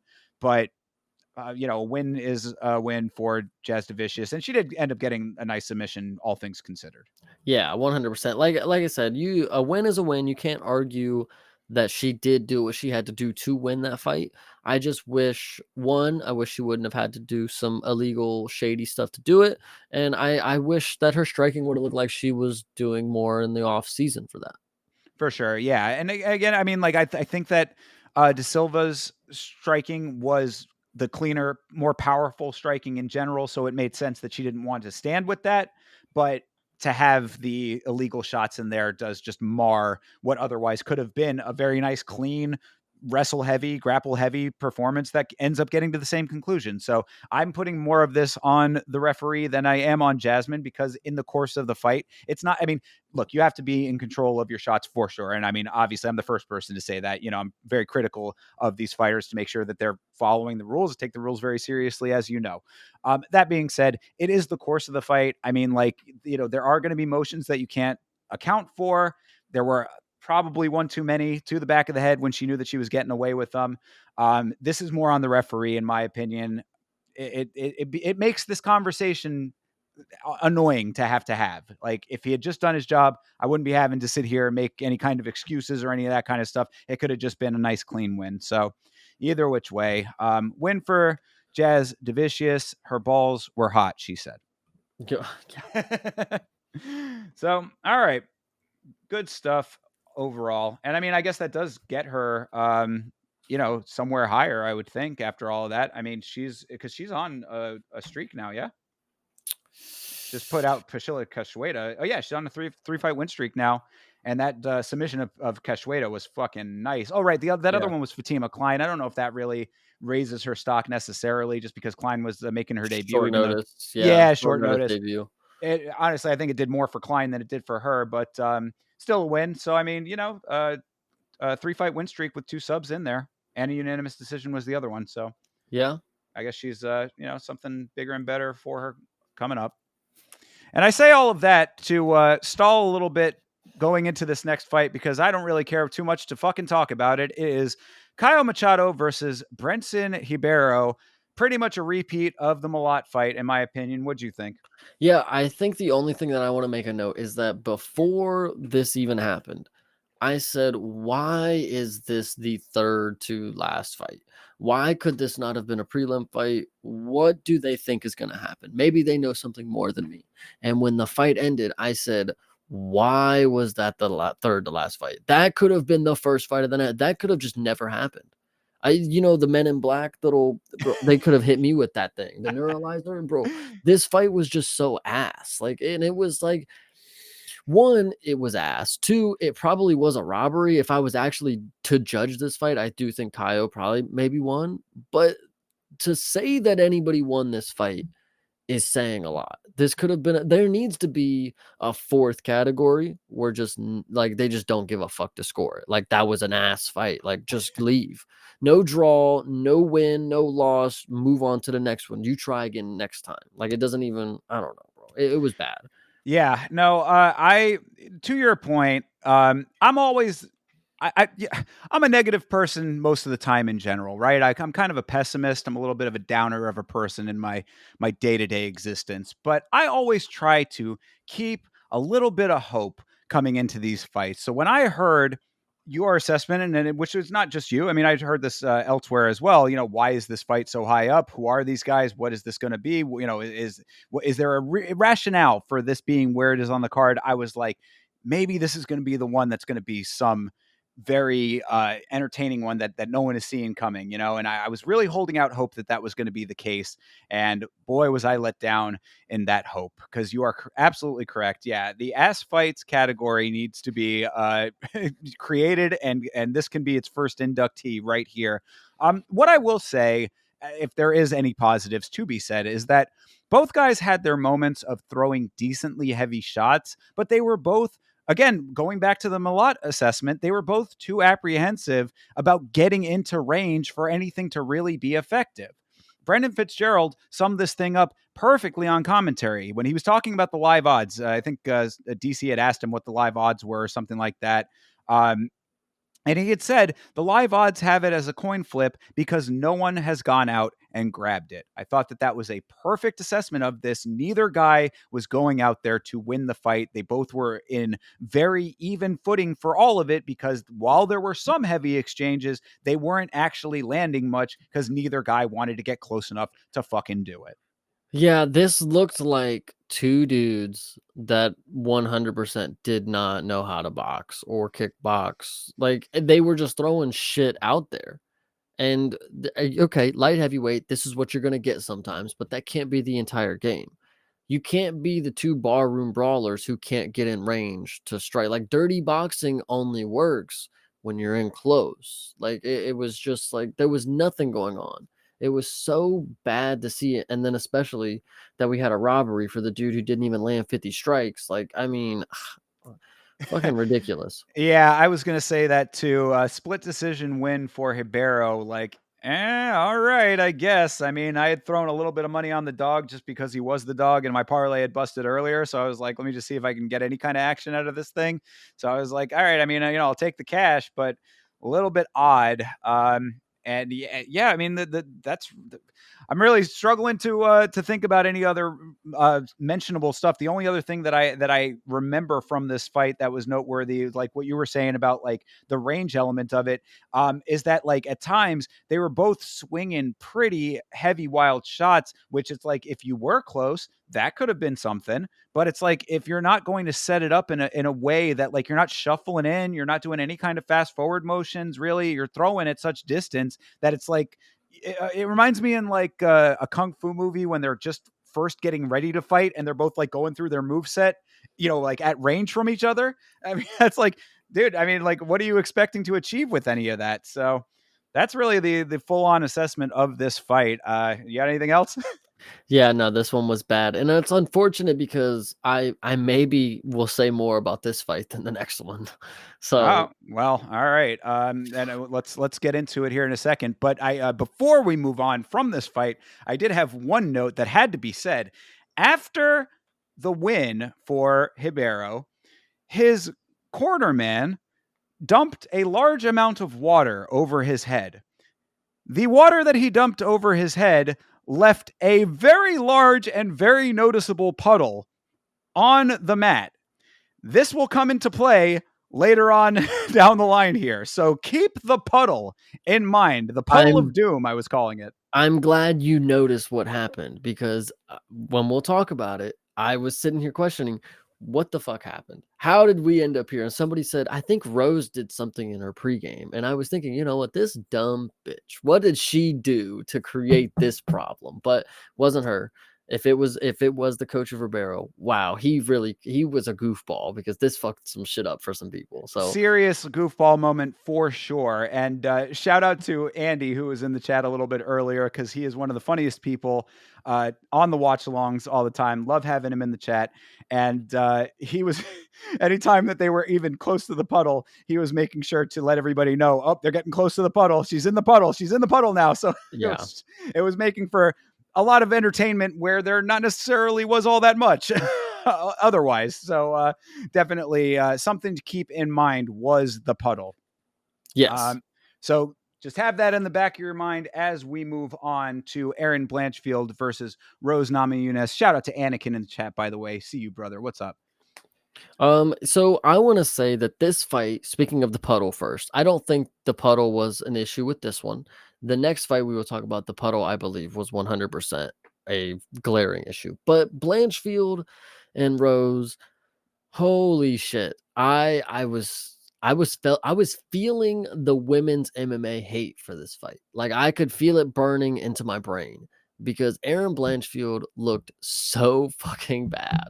Like her striking did not look good. It made me think like and when she won the fight, I thought to myself, maybe she's so good that she could look bad and come away with W's because nothing about her performance made me think this is somebody that needs to be facing really high competition. This is somebody who maybe could fight for the belt. It was just, and maybe I'm a hater, man. Maybe by the time this card was coming around, maybe I was watching something different because I had a lens based on fights that I wasn't enjoying for the entire time. But once again, Rose put on a performance that I could have maybe expected on a once off day because, she's wishy washy. I can maybe call it coin flip type of thing. And she didn't bring her A game, let Blanchfield, who had a worse performance against Manon, beat her up and steal a victory. And I think steal is probably the better word for it because it was kind of close, even though there wasn't much that I think was a deciding factor. So, to the point that you made, if you ever on the watch along hear me and Vitz King talking about the London card, that is exactly what happened to us on the London card because it was such a terrible card earlier on that there were probably a couple of fights that weren't as bad as we were making them out to be, but just we were worn down by the time that the decent fights were coming around. Because I actually liked this fight. I thought that it was pretty okay. I mean, I can understand the criticisms that you're putting out there on this one to an extent, but I don't really see it as like polarizing in the way that you're describing it. So there is some point to be made that, like, especially coming off of the fight before it, that it's just like, why am I still even watching MMA at this point? I could be, there's so many things you could be doing on a Saturday night, and I'm sitting here watching this. So I get that aspect of it, but I thought that through the first two, Rose looked pretty solid. Her striking was there. And most importantly, the takedown defense was there because, of course, you know that's what Blanchfield is going to want to do. She's going to want to try to get her to the ground. She was trying, wasn't having success there early on. Rose even got a really nice trip to reverse the takedown in the second, which was all nice work. So, I mean, the Rose of old, so to speak, was somewhat there. She didn't look like 100% herself, but like it was still within the wheelhouse of the performance that you would expect from Rose. Um, I think that she might have been getting a little bit gassed a little early, which is odd. I don't really always have Rose as a fighter that gasses out quickly. Maybe this is just the perception that I have because she does sort of have that slack jawed kind of body language. She keeps her mouth kind of open, so maybe it looked like she was breathing heavier than she was, but it looked to me a little bit like she was wearing somewhat early in the fight. That could just be my perception of it. Either way, by the third round, Blanchfield had finally lit the fire under her ass. Gets the takedown and the doesn't let Rose kick and roll through to get back up, which I thought was really nice and like high level. So I mean, there's a point in her direction, even if her striking was not as good. Erin's ground game is her biggest skill set, so I thought all of that was very nice. And then round four is, of course, the round that I think is most in contention. I'd seen a lot of discussion about round four online, and that might have been the round that would have gone to Rose. But I thought that she was throwing a good amount, but not landing much. And Blanchfield actually did land in the fourth round. So, round five was solidly to Blanchfield. I think 3-2 Erin made sense. I was okay with this fight. I I think I'm okay with the scoring of it. I don't agree that Rose won. I just wish Aaron would have looked better doing More it. dominant. Yeah, I get you. I get you on that. Yeah, the dominance was certainly not showing through. And your point about her being someone that had for a while been touted as a possible title challenger, a possible contender to be holding the belt. This is not the performance that you necessarily want to see out of a champion. So I can jive with that for sure. But I do think she did enough to win the fight. And going forward, I mean, I think that could potentially set her up to get back into that conversation. And then we got to just see what she does when she's up against somebody who's going to be not Rose under the current set of circumstances that Rose has going on or surrounding her. I have my thing with Rose, and I've probably talked about this on the show before, but Rose is a very cerebral fighter, not in a good way. She is in her own head a lot. There are times when you don't know where her head's going to be at. She will be either 100% locked in, fully focused, or she could be, to put it politely, in her feelings a little bit. She's very emotional. So you never really fully know what you're getting with Rose. And I definitely want to bring up the point that Anakin is making in the chat now, is that Rose going away from Trevor Whitman seems to be one of the worst things that she ever could have done. If you're going away from Trevor Whitman to train pretty much exclusively with Pat fucking Barry, that is look, marriage aside or not. And of course, there's a whole lot that we can talk about with Pat Barry and all of that aspect of it. We can leave that to the side for now. But the point is that if this is the camp that she's training with, and this is the training that she's getting, Pat was very loud during this fight. You could hear a lot of the coaching he was giving. This is not the camp that you want. This is not the cornering that you want. I mean, going away from Trevor Whitman, who, in his time at least, I mean, back when Rose was champion and Justin Gaethje was doing his thing, he was one of the best in the game then. So I mean, like, to go away from that to having Pat as your main guy, like, again, put your marriage to the side and look at it objectively. This is a bad decision on your part. Yeah, I was gonna say I feel bad because I'm in some group chats and there are some pretty big Rose Namajunas fans in there. If you've ever been on Twitter, you know her brother is also on Twitter, Noma's. Yes. And like it seems like a lot of people have confidence that Rose can be or will be eventually the title holder again. But like you can't keep having these one-off performances where you just throw away a win. Like if you want to believe that she went up 2-0 or whatever, how did you just manage to lose the last 3? Like you gotta not let that happen. And 2, you gotta stop letting it happen right now. Like you're only getting older. Like you can't have your most recent bout be the one where you fucked up and had a mental lapse. It's gotta be the one at the beginning of your career where you learn. So I don't know, Rose. I just feel bad because a lot of people do have faith that you're still on your way to something great. And I'm just not seeing it right now. Yeah, I mean, I think that there also is a case to be made at this point. I mean, Rose is not like necessarily like on the backslide of her, or the tail end of her career, I should say. She's not necessarily on the back nine, but I mean, you're thinking about Rose. I would be talking to some of these people who still have a lot of faith in her. You're thinking of Rose as the same person who dominated Joanna Jędrzejczyk. You're thinking about Rose as the head kick against John Waylay.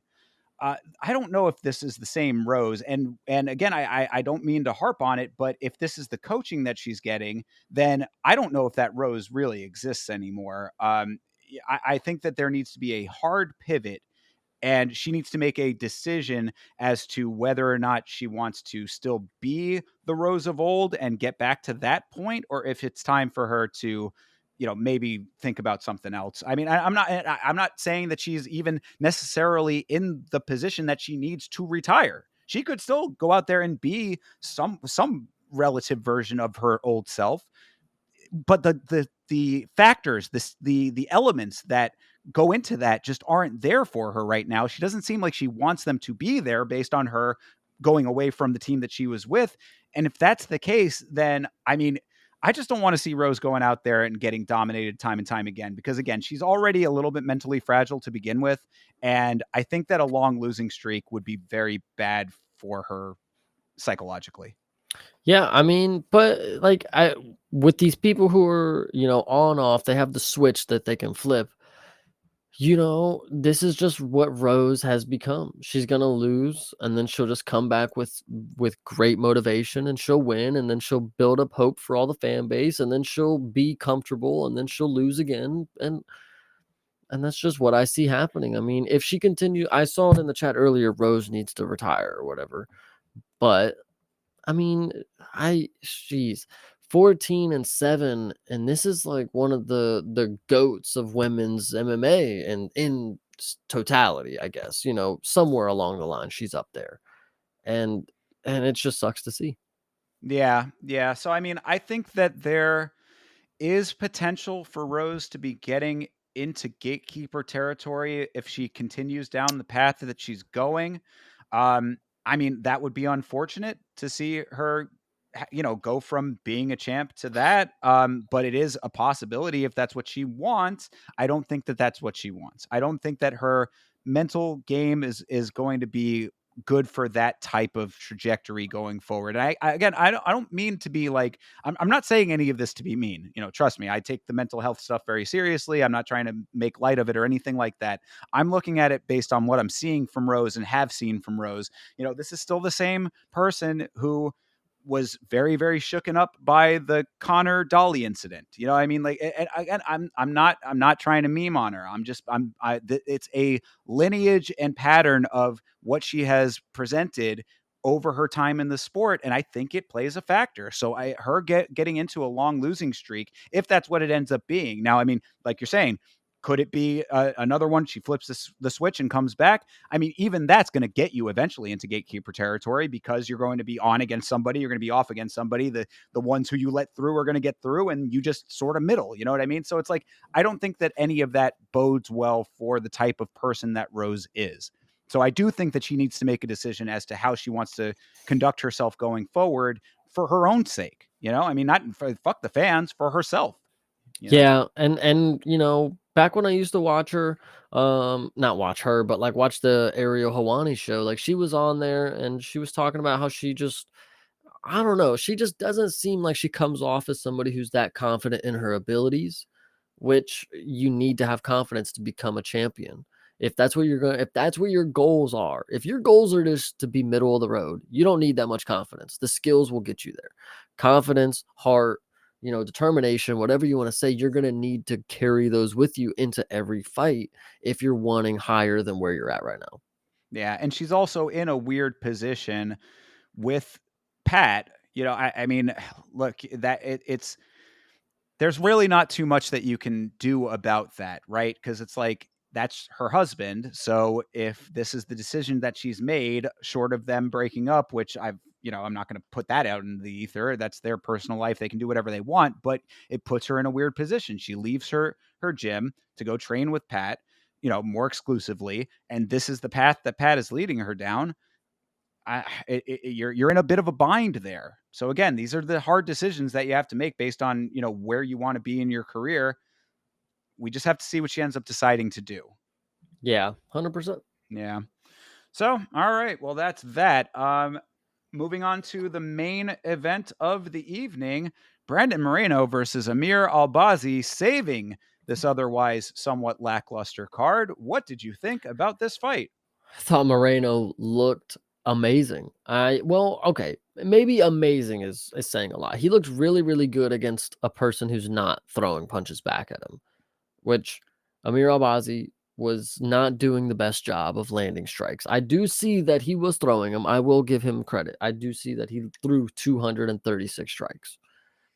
The fact that he only landed 63 is not that great because he didn't he just wasn't I don't know, something was off, shooken up, I guess, and that's the only thing you can say because this just didn't look like a performance that you just didn't perform well, rather than you just didn't perform at all. You didn't have a game plan that you were able to enforce. You didn't defend the way that you were supposed to. I don't know what you thought. Like Moreno's been around for a while. You got plenty of tape on him. He didn't try to sub you.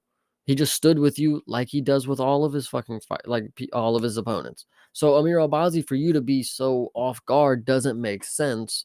You you just must have been, in the wrong headspace. And they did talk about before the fight, last year, a doctor was telling Amir Albazi that he was like one fight away from being paralyzed or something like that. Maybe it played a part. Maybe he was, worried to get into a situation where maybe he's going to have to think, do I want to be paralyzed or do I want to fight? Like, I don't know. Yeah, well, I mean, it's a good point to bring up. Albazi is coming off of an injury and surgery. The layoff was a little bit long for him. Moreno coming off of a self-imposed, semi-retirement. I'm so sick of fighters retiring and then unretiring. I don't. There needs to be another word for it than retirement. Retirement is when. Layoff. Yeah, exactly. There you go. Layoff is a fine way to put it. It's just I'm not happy with the idea. It's like that I'm retiring. Retirement is like should be for good, but regardless. So he's coming off of a layoff. That's a fine way to put it. Um, yeah. I was gonna say is where was it? Oh yeah, Anakin said props to for showing up against the dangerous Moreno.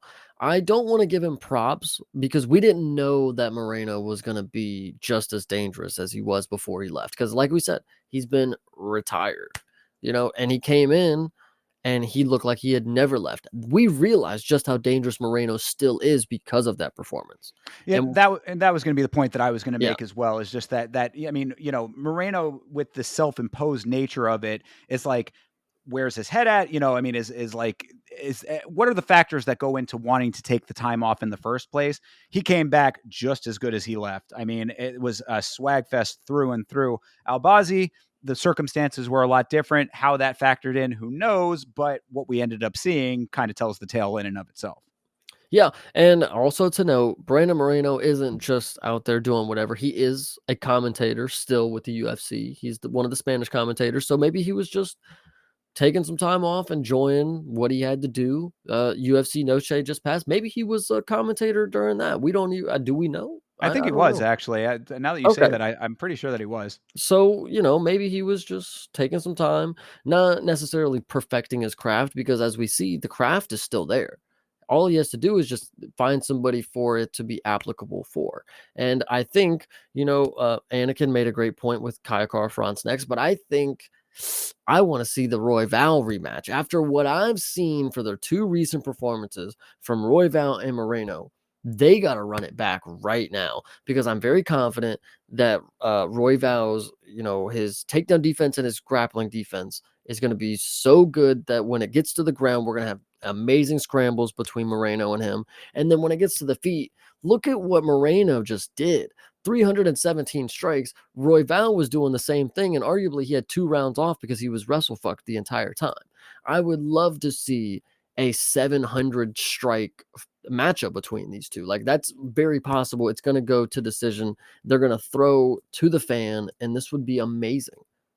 Yeah, no, absolutely. I don't see any problem with it. In this fight, Moreno was on fire, I would say. I mean, like you're saying that it was based on Albazi not throwing back. I think it was just because he was so goddamn fast that Albazi was having trouble timing his shots earlier, and then it just got away from him.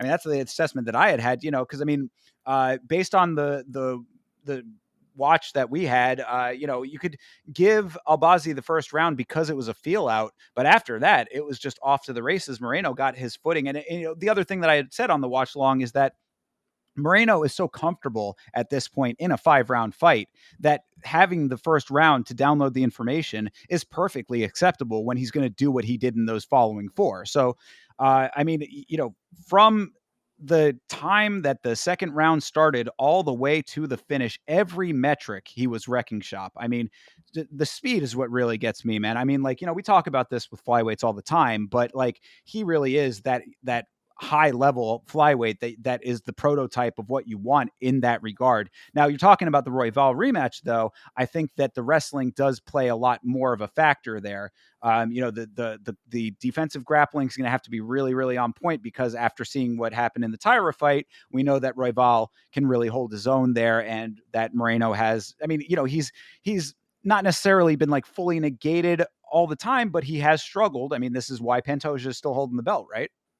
Yeah, absolutely. And so, I mean, that's actually a good point. Is Pantoja does hold the belt right now. He's also going up against a very hungry and decorated champion from another promotion. Will he be the champion by the time that this gets very interesting with, rematches maybe between Royval and Moreno, or if we get, like Anakin just said, if Asu comes climbing up the rankings, we don't really know. Um, it could get very interesting. I too like Almabayev, so that's we'll see. Yeah, well, I mean, we've talked about this plenty of times that flyweight and bantamweight are so dangerously active right now with some of these guys who are really making names for themselves, coming out here putting on banger performances. I think that there's really anything can happen kind of territory going on, which is why the lower weight classes are the most exciting right now. So there's potential for a whole bunch of guys to be in that equation as they work their way farther up and people start, shaking out and changing positions in the rankings. 100%.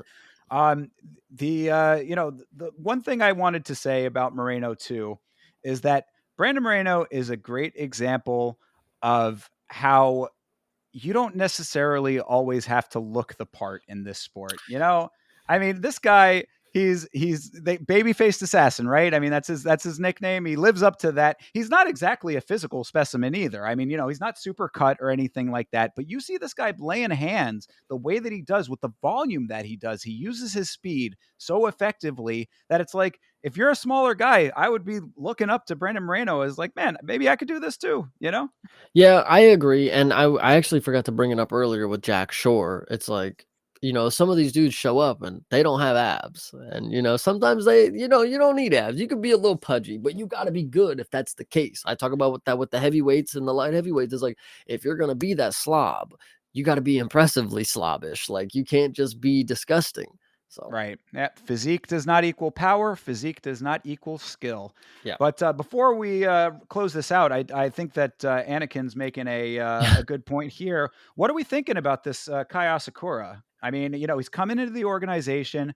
This is his first fight in the UFC, champion in Ryzen, coming over, getting an immediate title shot. I mean, of course, I think it goes without saying that he will shake up the division if he wins the fight. But even if he doesn't win the fight, what does it? What can we expect? What do we think is going to happen with all this? I guess it's kind of hard to tell right now. I unfortunately don't have much hope for him. I think the exact same thing will happen to him as most of Pantoja's opponents, and he will maul him. Like, he's gonna do what Pantoja does. I don't care the age. Kai Asakura is he's just another guy from another promotion. I don't care how many followers he has. This is the UFC. This is the top promotion. We see it all the time. Michael Chandler, good example. Kayla, So, you Kayla's know, at least winning, but you know what I mean. Oh, yeah, well, Kayla too. So I think Pantoja I think he's gonna do what he always does. He's been training, and with his game and with his mindset, it's like you're only training to stay in shape at this point. You know what you gotta do, kind of deal. Sure thing. So, yeah, I guess we'll close it out with that. And to cap it off, I will highlight Beeb saying, happy 17th birthday, Brendan Moreno. All right. So that is UFC Fight Night Moreno versus Albazi. Talking it through. Did your opinion change at all, Chase? Oh, no, I think it made me realize, like, how brutal that night actually was. And I was trying to give a little benefit of the doubt. Maybe I was in a bad mood, but I still think even enjoying what I talked about today, it wasn't it. Fair enough. I think that I am also in that same camp. But before we close it all out, let's take a quick look at next week. We've got UFC Fight Night Magny versus Prates. We talked about that a little bit. You thinking that this is just going to be a He smoked him. 100% fucking smoke fest, huh? Yeah, he's fucking smoking him. Like, come on, god damn it. I mean, if in your heart of heart you are expecting something different, I think you're just a liar. There's nobody out there that is like a diehard Neo Magny. He can do this fan. Even his family members got to understand, like, this is a paycheck. Like, he's just going to work kind of deal. Like, he's not the greatest fighter of all time. He's not, like, they just know, like, all right, dad's going to work. He'll be home later. Win or loss, it don't matter at this point. But I think he's Yeah, going to lose. I mean, I think with Neil Magny, there have been times where he has derailed a hype train or two. So it's like, you understand why he has the gatekeeper status that he does. However, after the loss to Michael Morales, which was just honestly a little bit demoralizing. I mean, his body language after that loss was pretty bad. Well, I even think, Ian Gary yeah. embarrassed him, Oh, like, good Lord. for Yeah. 3 rounds. I mean, and just because Ian Gary didn't finish him, we don't look back at that as, like, an embarrassing, demoralizing loss or whatever. Like, One of the Ian rare 30-25s, I should add, that I've seen. That's actually crazy, but That's yeah, so wild. yeah, and I mean, it wasn't even just, like, the fight itself, it was all the antics going around behind the scenes and, the press conference, and so, Neil Magny, I think, maybe we overhyped the gatekeeper status, like you said, he's done it once or twice, but the people that are really the real deal, Ian Gary, Carlos Prates probably up next, Michael Morales, they're gonna get that shit done. They're not slouches. The next wave is on the way. Yeah, for sure. And I mean, these odds say it all. I mean, a minus 850. It's surprising to me that it's not even higher, honestly, based on some Yeah. of those ones that we've been talking about, betflation, with these odds being wildly one sided. in the past for certain fights, I would have suspected this to be one of those. But yeah, I mean, I think that this is pretty well in the bag for Prates. All right, moving on. Your boy Miles Johns fighting. I know you're a huge fan of Miles Johns. Yeah, I like Miles Johns. Too bad he's fighting Cody Garbrandt. That's unfortunate. Yeah, I don't think Miles Johns is going to win this one. I think Cody Garbrandt probably should win this one, ex-champion, whatever you want to say. The skills are all there, but Miles Johns, decision merchant, you know? I mean, I like, was gonna say I was being sarcastic. I thought you did. I thought you hated that guy. yeah, he's fine. Like, I don't dislike him. Yeah, like Decision Merchant, I think he lost his last fight probably, and he didn't do too much. He probably put me to sleep in his last fight probably, against, what's his face? I'm trying to think of some Brazilian guy, but either way, I think Cody will win this one. Yeah, Cody should get yeah, via schizophrenia. Yeah, there we go. Exactly. There you go. Yeah, I mean, I think that that's a good dog. Cody's been looking better. I mean, I don't think that you can necessarily judge him off of the loss to Figueiredo because Figueiredo is such a beast. And he So had vertigo. well, oh, right, of course, the vertigo, yes, that plays a huge part, of course. Um, so yeah, I mean, I think that Cody has potential to win this fight. I actually think it's a good matchup for him, all things considered, because he will be able to get his striking off if he wants to. You know, I mean, he's just got to be careful about getting clinched up and stuff like that. But it will be a fight that he could spread his wings if he wants to go out there and do it. If he wants to be the schizophrenic Cody, then there's potential for that. This is actually a better matchup for Cody entering the bantamweight division. Going into bantamweight, he picks out Figueiredo to or like, in the bantamweight well, he's been at bantamweight for a little bit, hadn't he? Or he I moved think up? they're no, that was Figueiredo's bantamweight debut. That's right. Okay, okay. Yeah, okay. Well, never mind. I was gonna say this is a better representation rather than Figueiredo, who's a 25er, but Miles Johns might look a lot stockier than Cody Garbrandt, I think. Yeah, I would say that that's probably an accurate assessment. He's kinda got that broader build, so that might be a little bit of a problem for him, but if he can negate that and let his hands go, I think that there's potential for him to win. Yeah. All right, Karolina Kowalkiewicz is coming back in against Denise Gomes. I mean, I think that that should be a win for Gomes. I mean, I like Kowalkiewicz has been so spotty that I would expect that Gomes can win that one. But I mean, maybe Kowalkiewicz has something left in the tank. I don't know. I mean, it's a little bit high up on the card, honestly. I don't know why that's Yeah. so. Just I guess just because Carolina has been around for a while. Yeah, I don't know too much about that one. We'll see. Ricky Tercios back against Sopai. I actually like that fight. I do too. It makes me question though, where is Vinicius Oliveira though? Mm. Where's his matchup? Why is the dude that you flying need getting the fight before you, even though I think Vinicius fought an additional time after that. But Vinicius, you should be having a fight lined up here soon. Sopaj, I kind of think I was interested in his game, like even up until the knockout. I think I was thinking Sopaj is kind of nice, like, but I could Yeah, be wrong. he was on a 3-fight win streak before that, all KOs, but they're, outside of the UFC, so Yeah. but yeah, no, I mean, I like that fight. Ricky Tercios has a lot of ground to regain as far as his fandom goes, in my opinion. Ricky Tercios was a guy who was on The Ultimate Fighter, and I watched his entire season of that. And I liked him on The Ultimate Fighter. I thought he had a good mindset. He's one of these guys that takes the game very seriously. He's very committed to his training. I thought he conducted himself like an absolute ass against Raul Rosas Jr. So you need to go out there and regain my confidence, dude, not only in the victory, but also just, in the way that you carry yourself, because I thought that you kind of made a bit of an ass of yourself. Yeah, 100%. We got GM3 fighting again. Oh man, don't you love to see a GM3 fight? I do. Yeah, he's fighting a guy. Everybody's like, "Oh my gosh, GM3 submission. It's always a lock." The dude that he's fighting has never been subbed and he's subbed like 12 people. So Well, this is actually a good point to bring up. So this is Gerald Meerschaert versus Rainier de Ritter. De Ritter is a champion from One, coming over, making his debut in the UFC. So this is an interesting thing. We were just talking about Kai Asakura coming over from Ryzen, and now DeRitter coming over from One, another promotion. One of their high level guys coming over. It's going to be interesting to see what he's able to do against Meerschaert, who is one of those guys We talk about it time and time again with the Gerald Meerschaert fight, who just somehow, it's amazing to me. It's like every time that you count out Gerald Meerschaert, he just somehow figures out a way to win. I mean, he's 17 losses on the record, so it's not every single time, but 37 wins. The dude is such a workhorse, going up against De Ritter, who is an accomplished champion over there in one. So I mean, there's a lot of potential for De Ritter to make his good statement with a win over Meerschaert here. Yeah, Meerschaert is definitely the middleweight Oliveira. Looking at the record, it adds up. So, another thing is, GM3 is my main event, but this will just be a grappling match. It's a Oh, for pretty sure it good. will. Oh It's a yeah. pretty good one.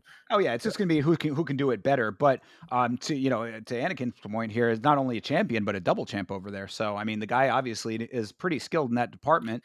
Perhaps Oh, Meerschaert will want to strike with him. That'd be an interesting turn of fate there. I think bringing up the double champ. I think that's more of like the skill. Okay, yes, if you have the skill to be a champion in one division, I think the skill should be there for a different division. I think it's more of I want to say professionalism, but also like mastery of the weight cut. Like, I don't think that's more of a skill thing to get double champ status. I think it's more of mastering the weight cut more than.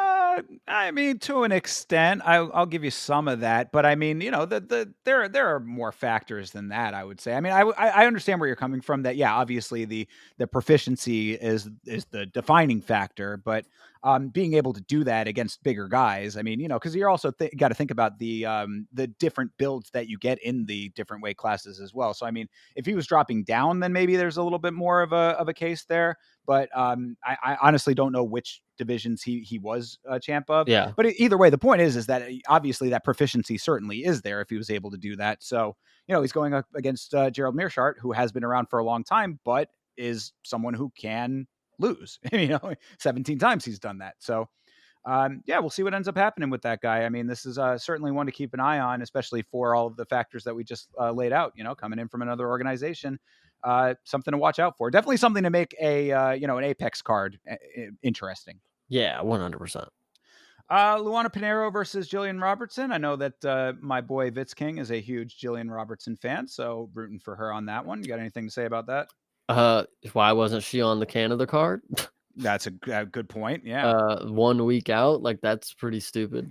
Doesn't really Yeah, had doesn't to add up. had to switch it up a little bit, I guess. But speaking of other countries' representation here, we got Ezeliu Zaleski dos Santos going up against our buddy Nicholas Dalby out of Denmark. Shout out to the homie Bloomis. Yeah, he's gonna win. He's got to win, man. I mean, he needs a win after the last fight. Just like it was one of those situations because the last fight was the fucker. It was If I right. remember. Yep, Reinhardt. Yeah, yeah. So I mean, look, that was a close fight. I don't necessarily think it was a robbery, but like it was close. It was definitely a fight that showed that Dalby has what it takes to hang, and I think that he that there's bigger things coming for Nicholas Dalby. So I really want to see him get the job done here. I want to see him get this dub for sure. Yeah, Anakin made a great point. The Caio and Ribeiro slot, two Brazilians that nobody wanted to see fight, that didn't even fight each other. Yeah, that could have been Jillian Roberts probably. For sure. Yeah, good point there. Um, All right, moving on is Mansour Abdul Malik. This is the dude who just wrecked on the Contender Series, if I'm not mistaken. So I remember the name and thought that he looked really, really good on the Contender Series. So he's getting a pretty quick. Oh, he knocked out the white dude with long hair, the dude that I questioned, why is this guy even on the Contender Series? Because he Yeah, but looked I mean, really bad, but fair, but I mean, dominant, on his side of the equation. So I mean, going up against Dusko Todorovic, I mean, that's a good matchup for him to start off in the promotion. So.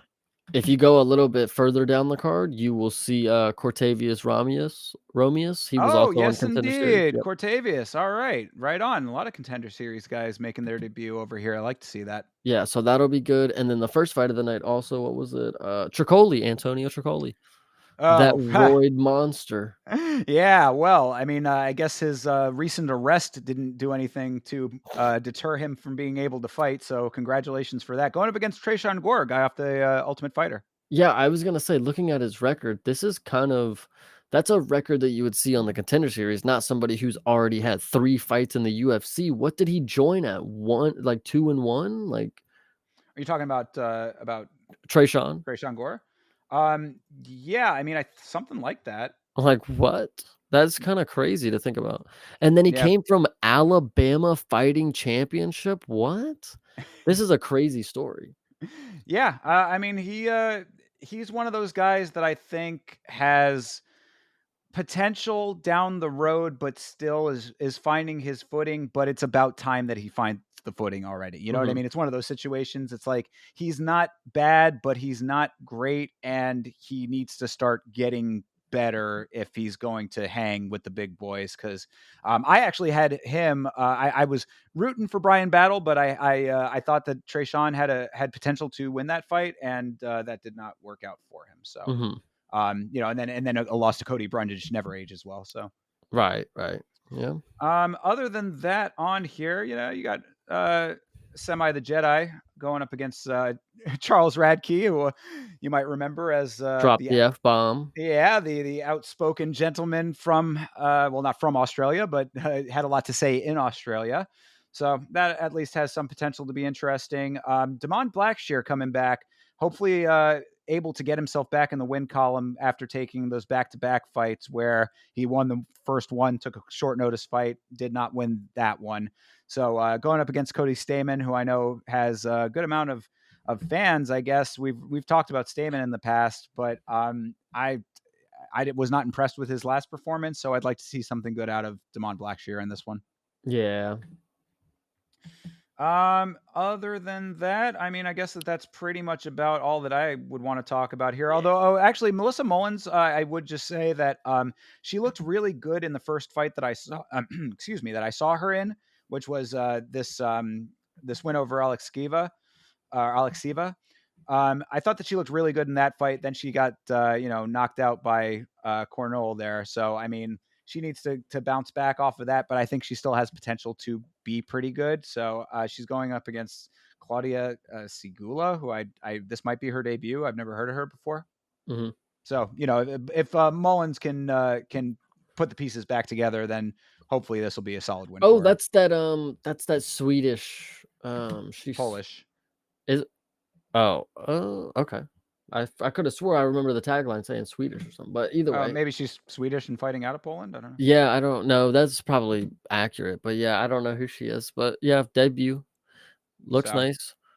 yeah, Mm, always the curse of the no picture. So we'll see if yeah, she can actually get some, get something going for herself there. But I think Mullins, I liked her in her first fight. Is I guess what I'm trying to get at there. yeah, 100%. That's so yeah. So that's all I got for this one. You got anything else that you wanted to go over on this upcoming card? No, that's about it, I'm just ready to watch it already. I know, man. We go from one card and we're already ready to go on to the next one. And of course, everybody, you know that you can watch along with us individually, myself right here on this channel at Yama Show. And Chase Parton, I know that you can tell everybody where they can find you for your watch along. They can find me on youtube.com/@cpsmalls, and if sometimes you wanna hear me say funny stuff on Twitter, I will be there on, at Creative Parton, Partin. Make sure you follow my boy. I am at Yama Show on Twitter and Instagram. Make sure you follow that Instagram. That's where I do a good amount of my work. And you will be able to find out when we start this show on those social media platforms. So make sure you're followed along there. There is a new video out on my channel currently about UFC 308 that everybody has seemed to be enjoying. So if you want to go check that out, make sure you watch and like it if you like it, dislike it if you don't. And we will come back next Monday to talk about all of the fights on this upcoming fight night. So yeah, I mean, I guess that's about it, everybody. Until next time, have a good rest of your week. We'll see you on fight day, and of course, most importantly, fight on.